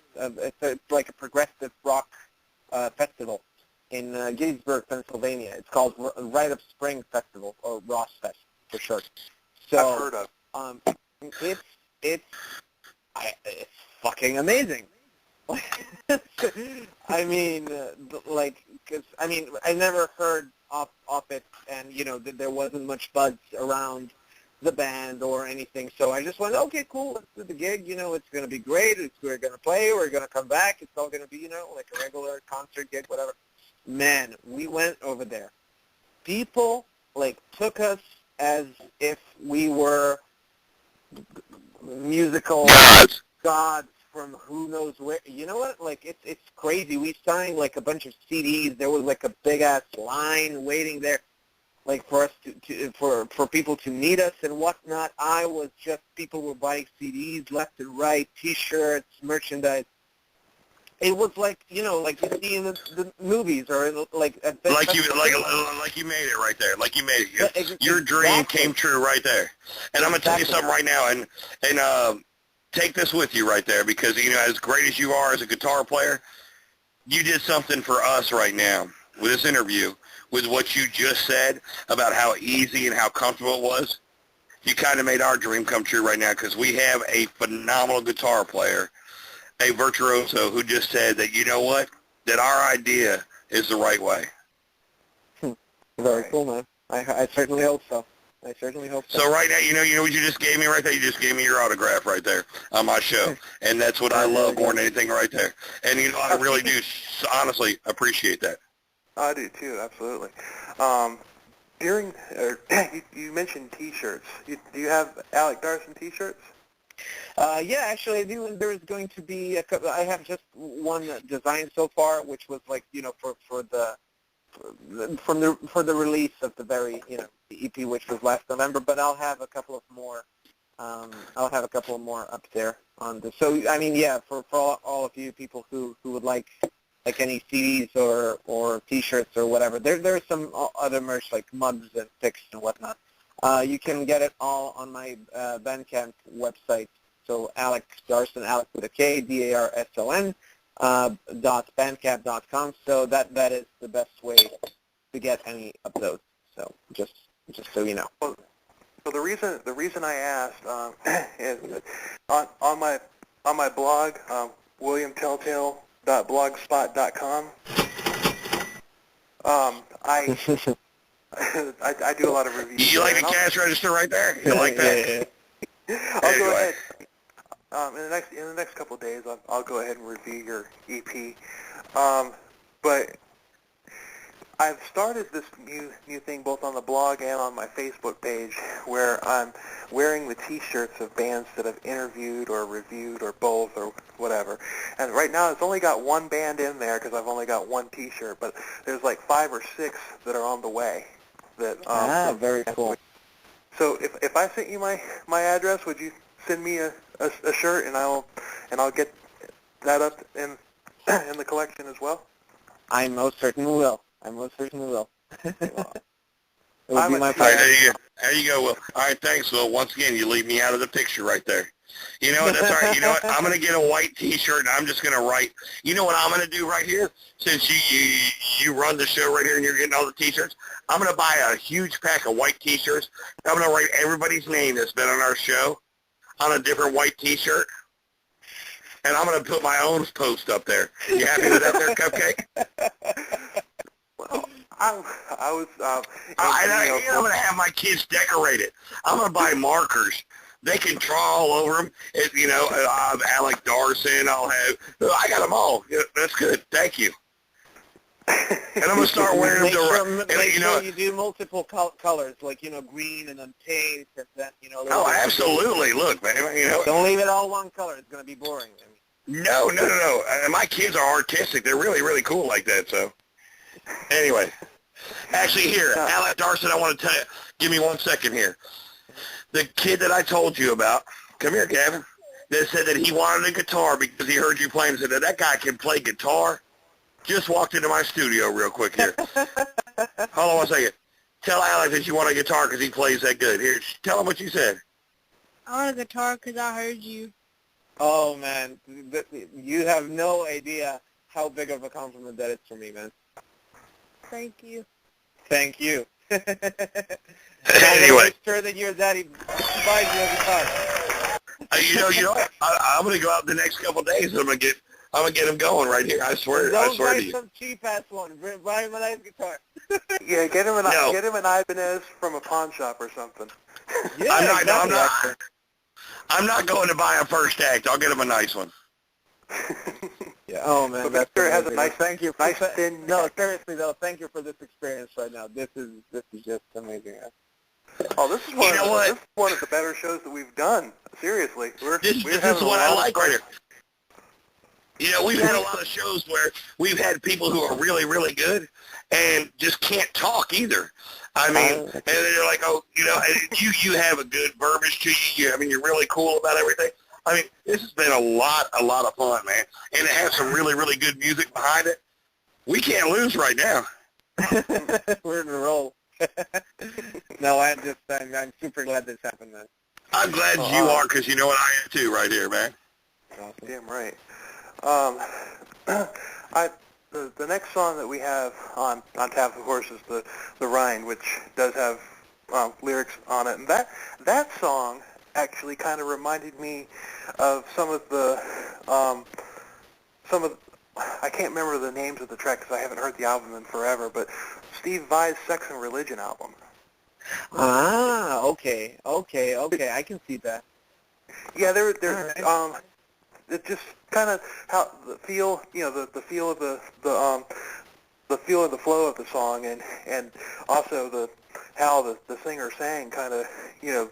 No, I definitely, that makes so much sense, because, I mean, Vladimir, who is the singer and the co-writer of the song, he loves Devin Townsend. Like, he actually has an amazing cover on YouTube of Touching Tongue, where Devin, I'm not sure if it's on that album. I think it's on another, maybe it is on Sexual Religion. I'm not sure about the album. I'm like a huge Steve Vai fan, but I'm not quite sure which song is on which album. That's like, yeah.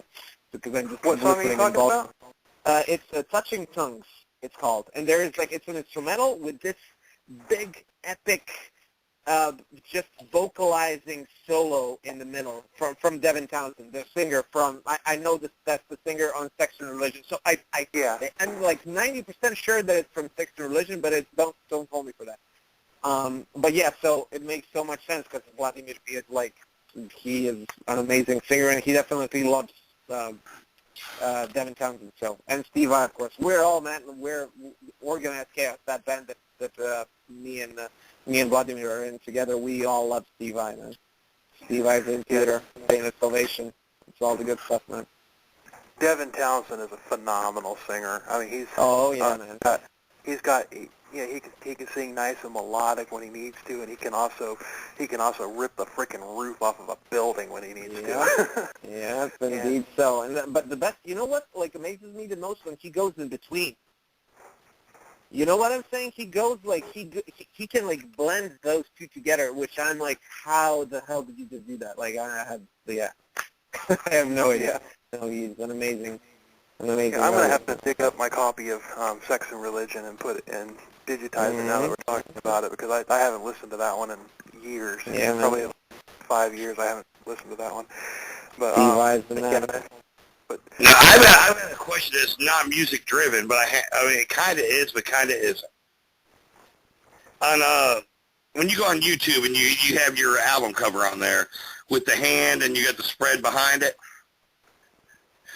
I noticed, is that your hand right there? No, it Okay. Yeah. Okay. Yeah. Well, all right. So now I know the only reason I'm asking right here is I'm in the throes of new tattoos, and there is a guitar neck tattoo on the wrist. Yep. Of that hand, which I thought was the coolest thing I've ever seen right there. Because I've been thinking, you know, how am I going to finish up my sleeve? Gotcha. And I would love to do a bass sleeve like that, but I didn't want to steal it from you without your permission. No, whatsoever. Yeah, I don't have any tattoos. But yeah, that I think actually that hand is Vladimir's hand. So okay. I have so to if I go ahead and do it, I'm not taking it from you, and I'm not stealing your glory right there. You're not inflicting any copyright flaws. Yeah, you can totally do that. And And I was okay. I was really thinking about trying to. Vladimir. Okay. Look, I didn't want to steal any glory or get in trouble right there, because I was really thinking of it doing my inside wrist like a bass, guitar, neck, and then coming into a tree and some, like, crows coming off it. I thought would be really cool, but I'm like... That sounds like a super cool idea, man. But, you know, I was like, I can't do that, you know. Yeah, It's right there already. Copyright issues, man. I'll take the percentage. All right, right on it. I don't know what, but I'll take some percentage. Yeah, I mean. I'll send you 20 cents a week for the rest of your life. That would be nice, actually. Do you mind? Can I have that in writing? No, not really, because I can't write. No. I just had a stroke and it doesn't work anymore. That's what she said. You guys. You know what? And you never thought right here that you would deal with people like us on your first interview. And I can imagine you like, all right, here's my first interview. All right, I got to be ready. And you're like, oh, and these guys are fucking crazy. Well, I don't know, man. I love it. I love it. I don't have any confirmation of the opposite. So I don't know if you're crazy or not. But I know that you guys are awesome. For whatever, for better or for worse. Maybe you are crazy. Maybe we all are crazy in some ways. That's right. Well, we had a few weeks back on a show that Thunder here missed. We actually got one of those sexy girl sound drops. I love the Will and Thunder show.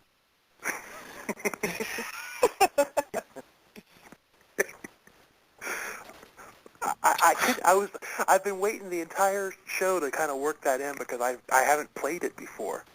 I know that. You know what? And I think she's really talking to me more than she's talking to you right there. Well, you weren't there. You weren't there that night. I understand. Absence makes the heart grow fonder, damn it. That's a subliminal message right there. A subliminal? So we could, we could ask her if she likes toes. Oh, yeah. And you're going back to the toes thing? Look, man. All right, squeaky voice. It's like doing a show with one of the dwarfs. Anyway. I may be short, but at least I got a tall voice. Love you, mean it. Anyway. I have a question. Alek, do you feel the love between us right there? You feel the love? Oh, yeah. No, that's out of the question, man. That's transparent. Well, all right, so... well, go ahead, Will. Tell us a little bit about the lyrics for The Rhine. We're going to... because we got a few minutes left before we play that, but tell us a little bit about the lyrics of that song. So, okay, the whole idea of that song and how the lyrics go, it's essentially a song about a soldier who was in a massive war and then went crazy, and right now he is in asylum. He is in a solitary cell in an asylum, and just he has seen things. He's still hallucinating. Someone is going to like snipe him through the window, and just experiencing like all sorts of nonsense. So that's kind of Man, that's deep as hell, man. I was not expecting that much into it, but yeah, I mean, if you go back to an old, really metal song with One, talking about a, soldier right there, but yeah, I mean, to get that kind of depth into a song, you have to have that kind of degree of, okay, well, I'm going to slap you in the face with the story. Well, probably one of the deepest Story came later. So at first I wrote a bunch of music, and then Vladimir came up with the lyrics and with the story, and everything. So that's kind of how it came together. Probably one of the deepest and songs that I've ever written, and actually one of the most heavy and brutal. And when I say heavy, I'm not talking about like thrash metal. When I say heavy, this song, it's a very slow, and it's just a metal song, but it has this groove that would just punches you in the gut. It's got a great bass line. But and that one, the music for that one came long before the words did. but I sat down and I started writing the, and I was reminded of the, I had just seen something about about a home invasion where this couple was killed in their home, and I basically wrote the song about, this guy, he's talking, it's got like, he's in love and all that stuff. He's found the woman of his dreams. And if you're sitting there listening to the song, you're thinking, okay, why am I hearing lyrics that belong A love in a song ballad in by a heavy song, to, yeah. to this music that's making me want to punch somebody? Right. But basically, what happens is they're lying in bed together, and somebody breaks into their house, and she gets shot and killed like instantly, and the guy jumps up, and he wasn't able to save her, but he winds up getting shot too, and paralyzed. And then at the end of the song, you find out that he's actually sitting there by a grave in a wheelchair, by his girlfriend's grave in a wheelchair, just basically begging for God to take him out, just put him out of his misery. The whole concept of the song was really, it was unbelievable. We were in bands back in the, late 90s, early 2000s, through the 2000s, and we had a couple songs that were really good like that. One of my favorite songs we did was a song called Chemical Man, and talking about the struggles of drug addiction, and how you feel like a superhero at one moment, the next moment, you're nobody. Yeah, no, I hear, that's, the story that you just said, man, I had goosebumps, man. It's awesome. Wow. Let me tell you, But yeah. After I wrote that song, I was married to my first wife at the time when I wrote that song, and we had just recently had, there was like a rash of break-ins in our area, and after I wrote that song, I didn't do myself any favors, because once we put the words with the music and started practicing the song, that song would be in my head when I was trying to go to sleep at night. Gotcha. So I wound up, I can only imagine how, Stephen King or people like that must be. I write this one little song that scared the crap out of me for a little while, and then you've got people that have been writing. Well, I guess they're used to it, but can you imagine like Stephen King's kids? Right. They never. Hey, Daddy, tell me a story. No, actually, as a matter of fact, Dad, look, you know what? No, I don't want a story. I'm good. No, I'm fine. One second. I gotta interrupt. In about a minute, the show's gonna cut off to the people that are listening, unless you're in the line. But don't worry, it will be on YouTube in its entirety. I'll have it up sometime tomorrow. So don't worry. I'm just letting you know. It's gonna cut off here any minute, but we'll go ahead and keep going, wrap it up and everything, and it will be on YouTube for everybody. So, all right. Anyway, now what were you saying? Bye-bye, everybody. For who it's going to cut off, bye-bye. I'll see you on YouTube tomorrow. Yeah. That's right. So what were you saying? Are you talking to me or talking to him? Yeah. I didn't say nothing. It wasn't me. That's my story, and I'm sticking to it. No, anyway. I interrupted Alek to say that because no problem. I was just cracking jokes, and I was like, yeah, the kids were good. Like they didn't want the story. Anyway, it doesn't matter. So, okay. Anyway, where can I hear the song that you were talking about? Like the we never recorded it. We never recorded it. Actually, exactly. And you know what? And actually, we've talked about in the last, actually about 3 months, we're going to get back together with our buddies right there. Guitar player Todd Teal, who's awesome, man. Drummer right there, Brian. And me and Will are going to get back together and actually try and throw some stuff down so we can put it out here on the radio. So. Well, and even if we don't do that, I can, once I get I'm just waiting. I'm waiting on a couple pieces of hardware so I can, just do some home recordings and stuff. So, but Awesome. But yeah, that's definitely one of the songs that I want on there. I mean, that's one of the better songs that Sounds like a really nice idea. I mean, the story is great.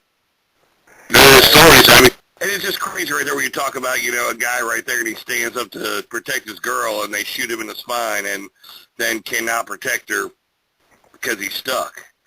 Mm-hmm. Sad, but, heroic too, and he has to sit there and watch, and, I mean, it's horrible, horrible in a Hollywood way right there, but... Yep. Well, let's go ahead. But yeah, and, let's go ahead and listen to, all right, go ahead. I'm sorry, buddy, I'm just talking over you, man. We're just now noticing that. This is The Rhine by Alek Darson. We'll be right back to wrap it up on the Will and Thunder Show.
show.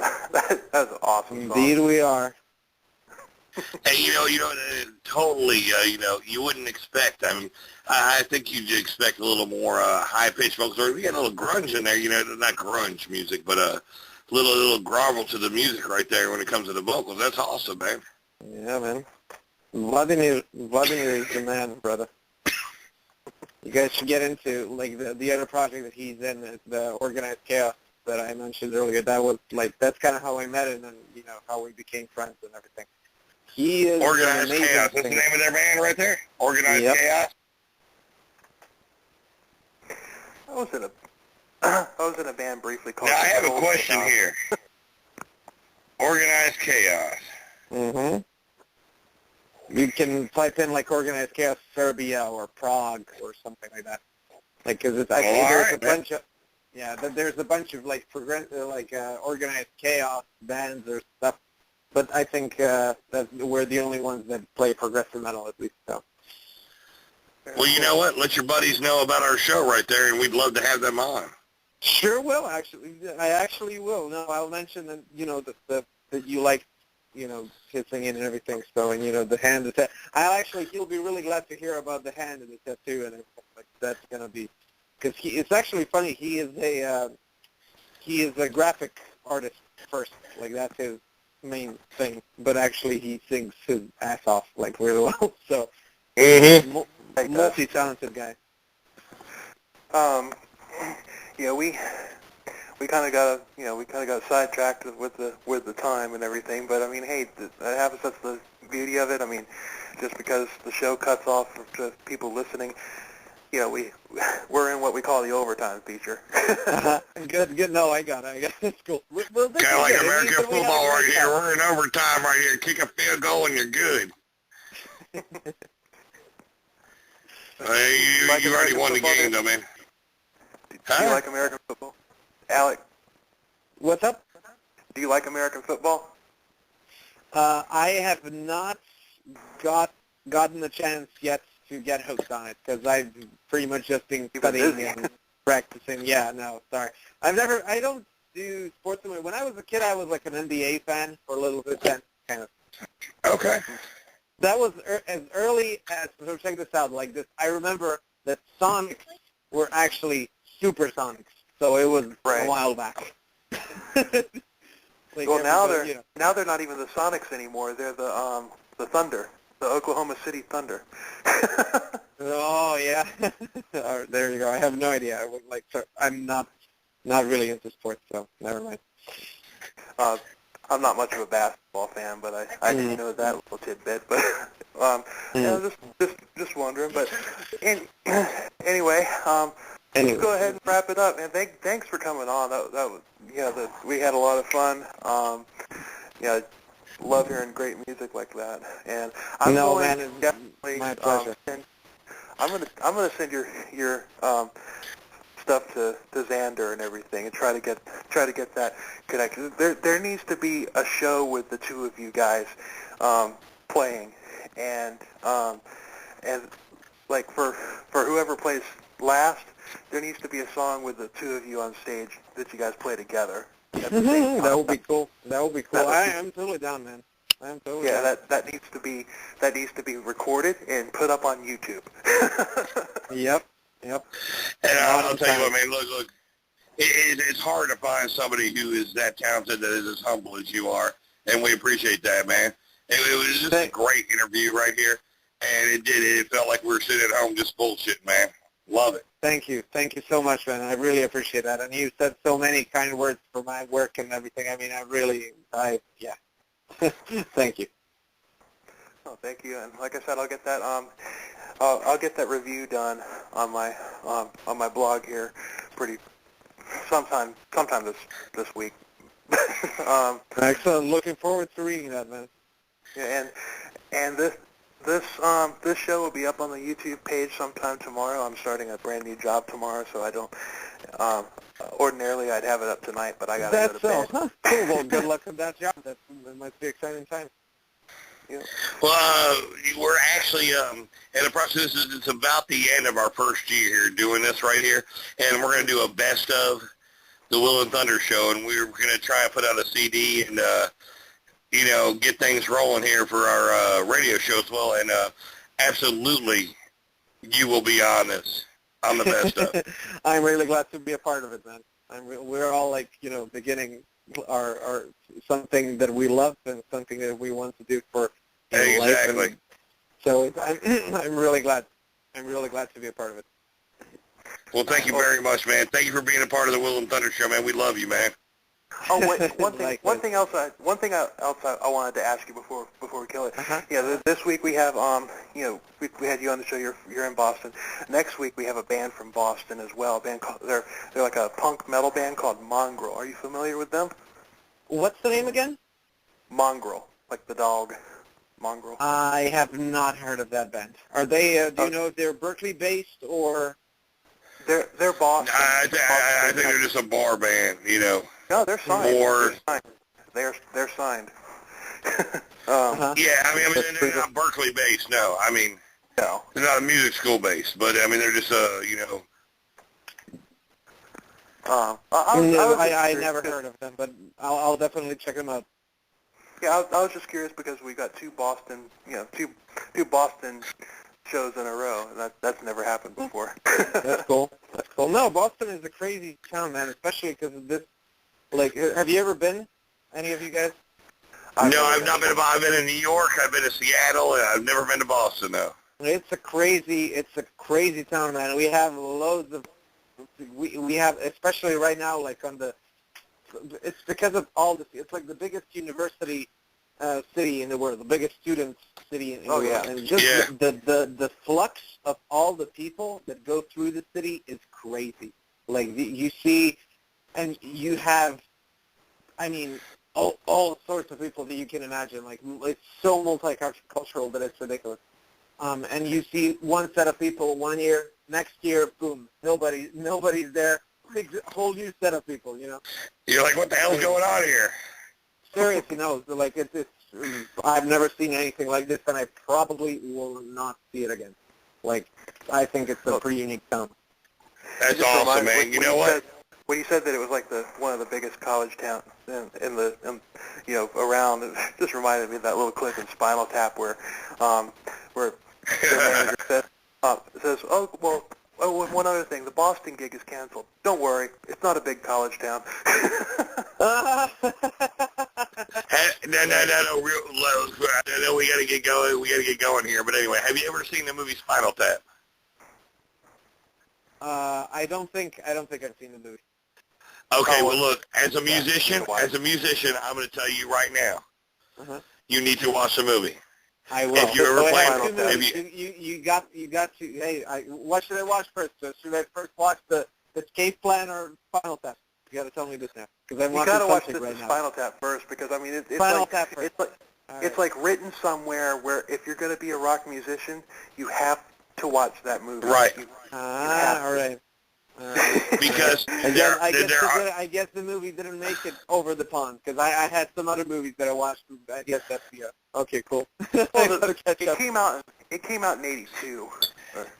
Yeah, it's old school, kind of like Iron Maiden style, rock music right there. But you know what? If you ever play in a band, you're going to come up with things that this movie will give you answers for. I'll watch that tonight. Mark my words. I grew up on Iron Maiden, so I can totally relate that. I'm telling you, and not just Iron Maiden, but you know exactly what I'm talking about. No, I know exactly, like quote unquote old school metal, right? Like so. That's where we're from. That's where I'm from, man. I'm not that young, man. 84 over here, so 84. 84. You were born in 84? Yep. God love you. God love you. Yeah. I feel young hearing that. No, I'm kidding. Anyway, Alek, man, thanks for being on our show, man. Honestly, you're very refreshing, man. Love you to death, man. And you fit the bill 100%. And you're just nice and awesome. And I'm gonna tell you what, hell of a guitar player, brother. Thank you so much, man. I really appreciate that. Thank you. And it's been nothing but pleasure. As we said, it's been It's been awesome. And Well, I'm thank really you. glad that it was my first interview, that it was with the two of you guys. Like, it's been a great experience.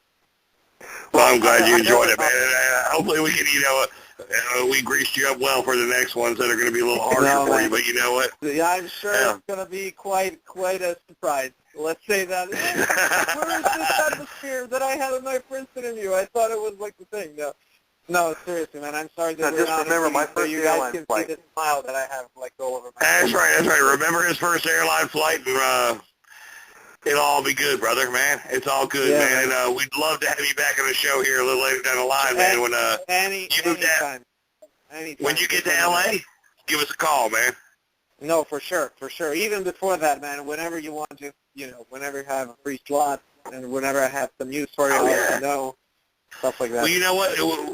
Just listen to the show, man. Be on there and call in sometime, man, and give a little insight into some of these people that we talked to. We got some kids that we've been talking to. They started out, man, just getting a band together. They're 15 years old, man, and we've kind of given a little hints here and there. And we've had them on the show twice now. We're going to have them on the show a third time here in a couple weeks.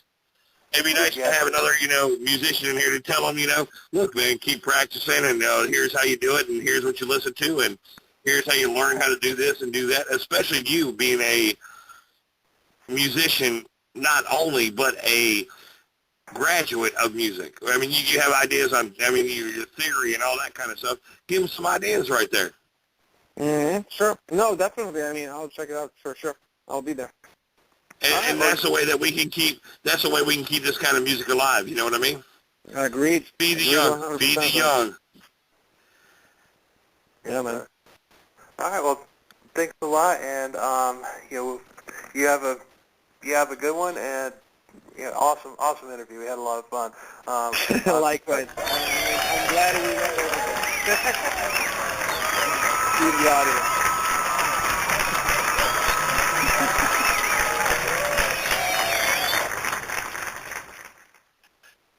All right, guys. All right. Well, Alek, man, look, I appreciate everything, man, and take it as it comes. If it comes easy, take it twice. Cool, man. Right on. Okay, you guys have a great night, and I hope to hear from you soon. And I'll definitely check in one of the shows and maybe call in or something. Or I'll definitely be in the chat this week. And we're waiting on the T-shirts, damn it. Oh yeah, hey, yeah. We should. just kidding. We should keep in touch. We should keep in touch about that. No, for real though. I'll send you my address. You can send. We'll me be in touch. Yeah, no worries. And then We'll figure that out. I'll make sure Thunder gets his. Make sure he gets all the nice pink and green crayons and everything. Nice white T-shirt and everything. All right, guys. I appreciate it, man. And I can't wait. Too much fun. I cannot wait to get a T-shirt from you that's just nothing but a white T-shirt and one of your bumper stickers and a pack of crayons. I will laugh so hard it would kill me. I get to make my own. I feel like a kid that needs a helmet. DIY T-shirt, brand new thing, man. It's the newest thing. Nice. Anyway, man. Hey, Alek, man. I love you to death, brother. You're fucking awesome, man. You guys are great, man. Thank you so much for having me on the show once again, and I hope to hear from you soon. And all of the proggers out there and rockers, keep doing what you're doing. Don't give up on great music. Thank you. You have a good one. Alek, I'm going to call you after we get done. Is that all right? No, of course, for sure. Okay, I'll call you in just about 2 or 3 minutes. All right. I just want to get address and stuff like that. All right, No problem. You have a good one. Yeah, man. Good night, man. Have a Thank you great for night, listening to the man. Will and Thunder Show. The band that's going to take us out is Beyond the Fade from Charlotte, North Carolina. You can find them at Beyond the Fade at Twitter and also at Facebook, Beyond the Fade. The song's called Lights Out, and they're going to take us out.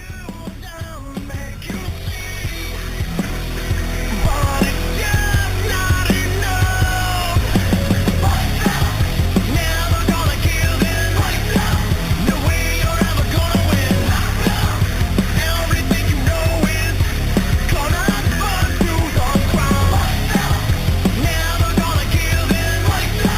No way you're ever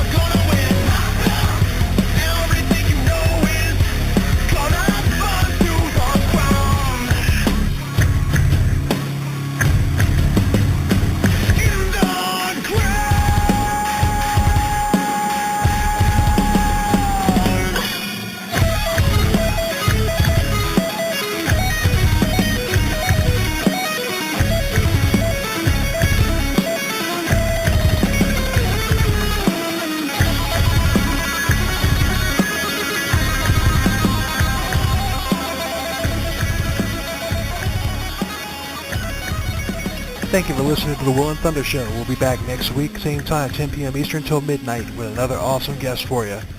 Later.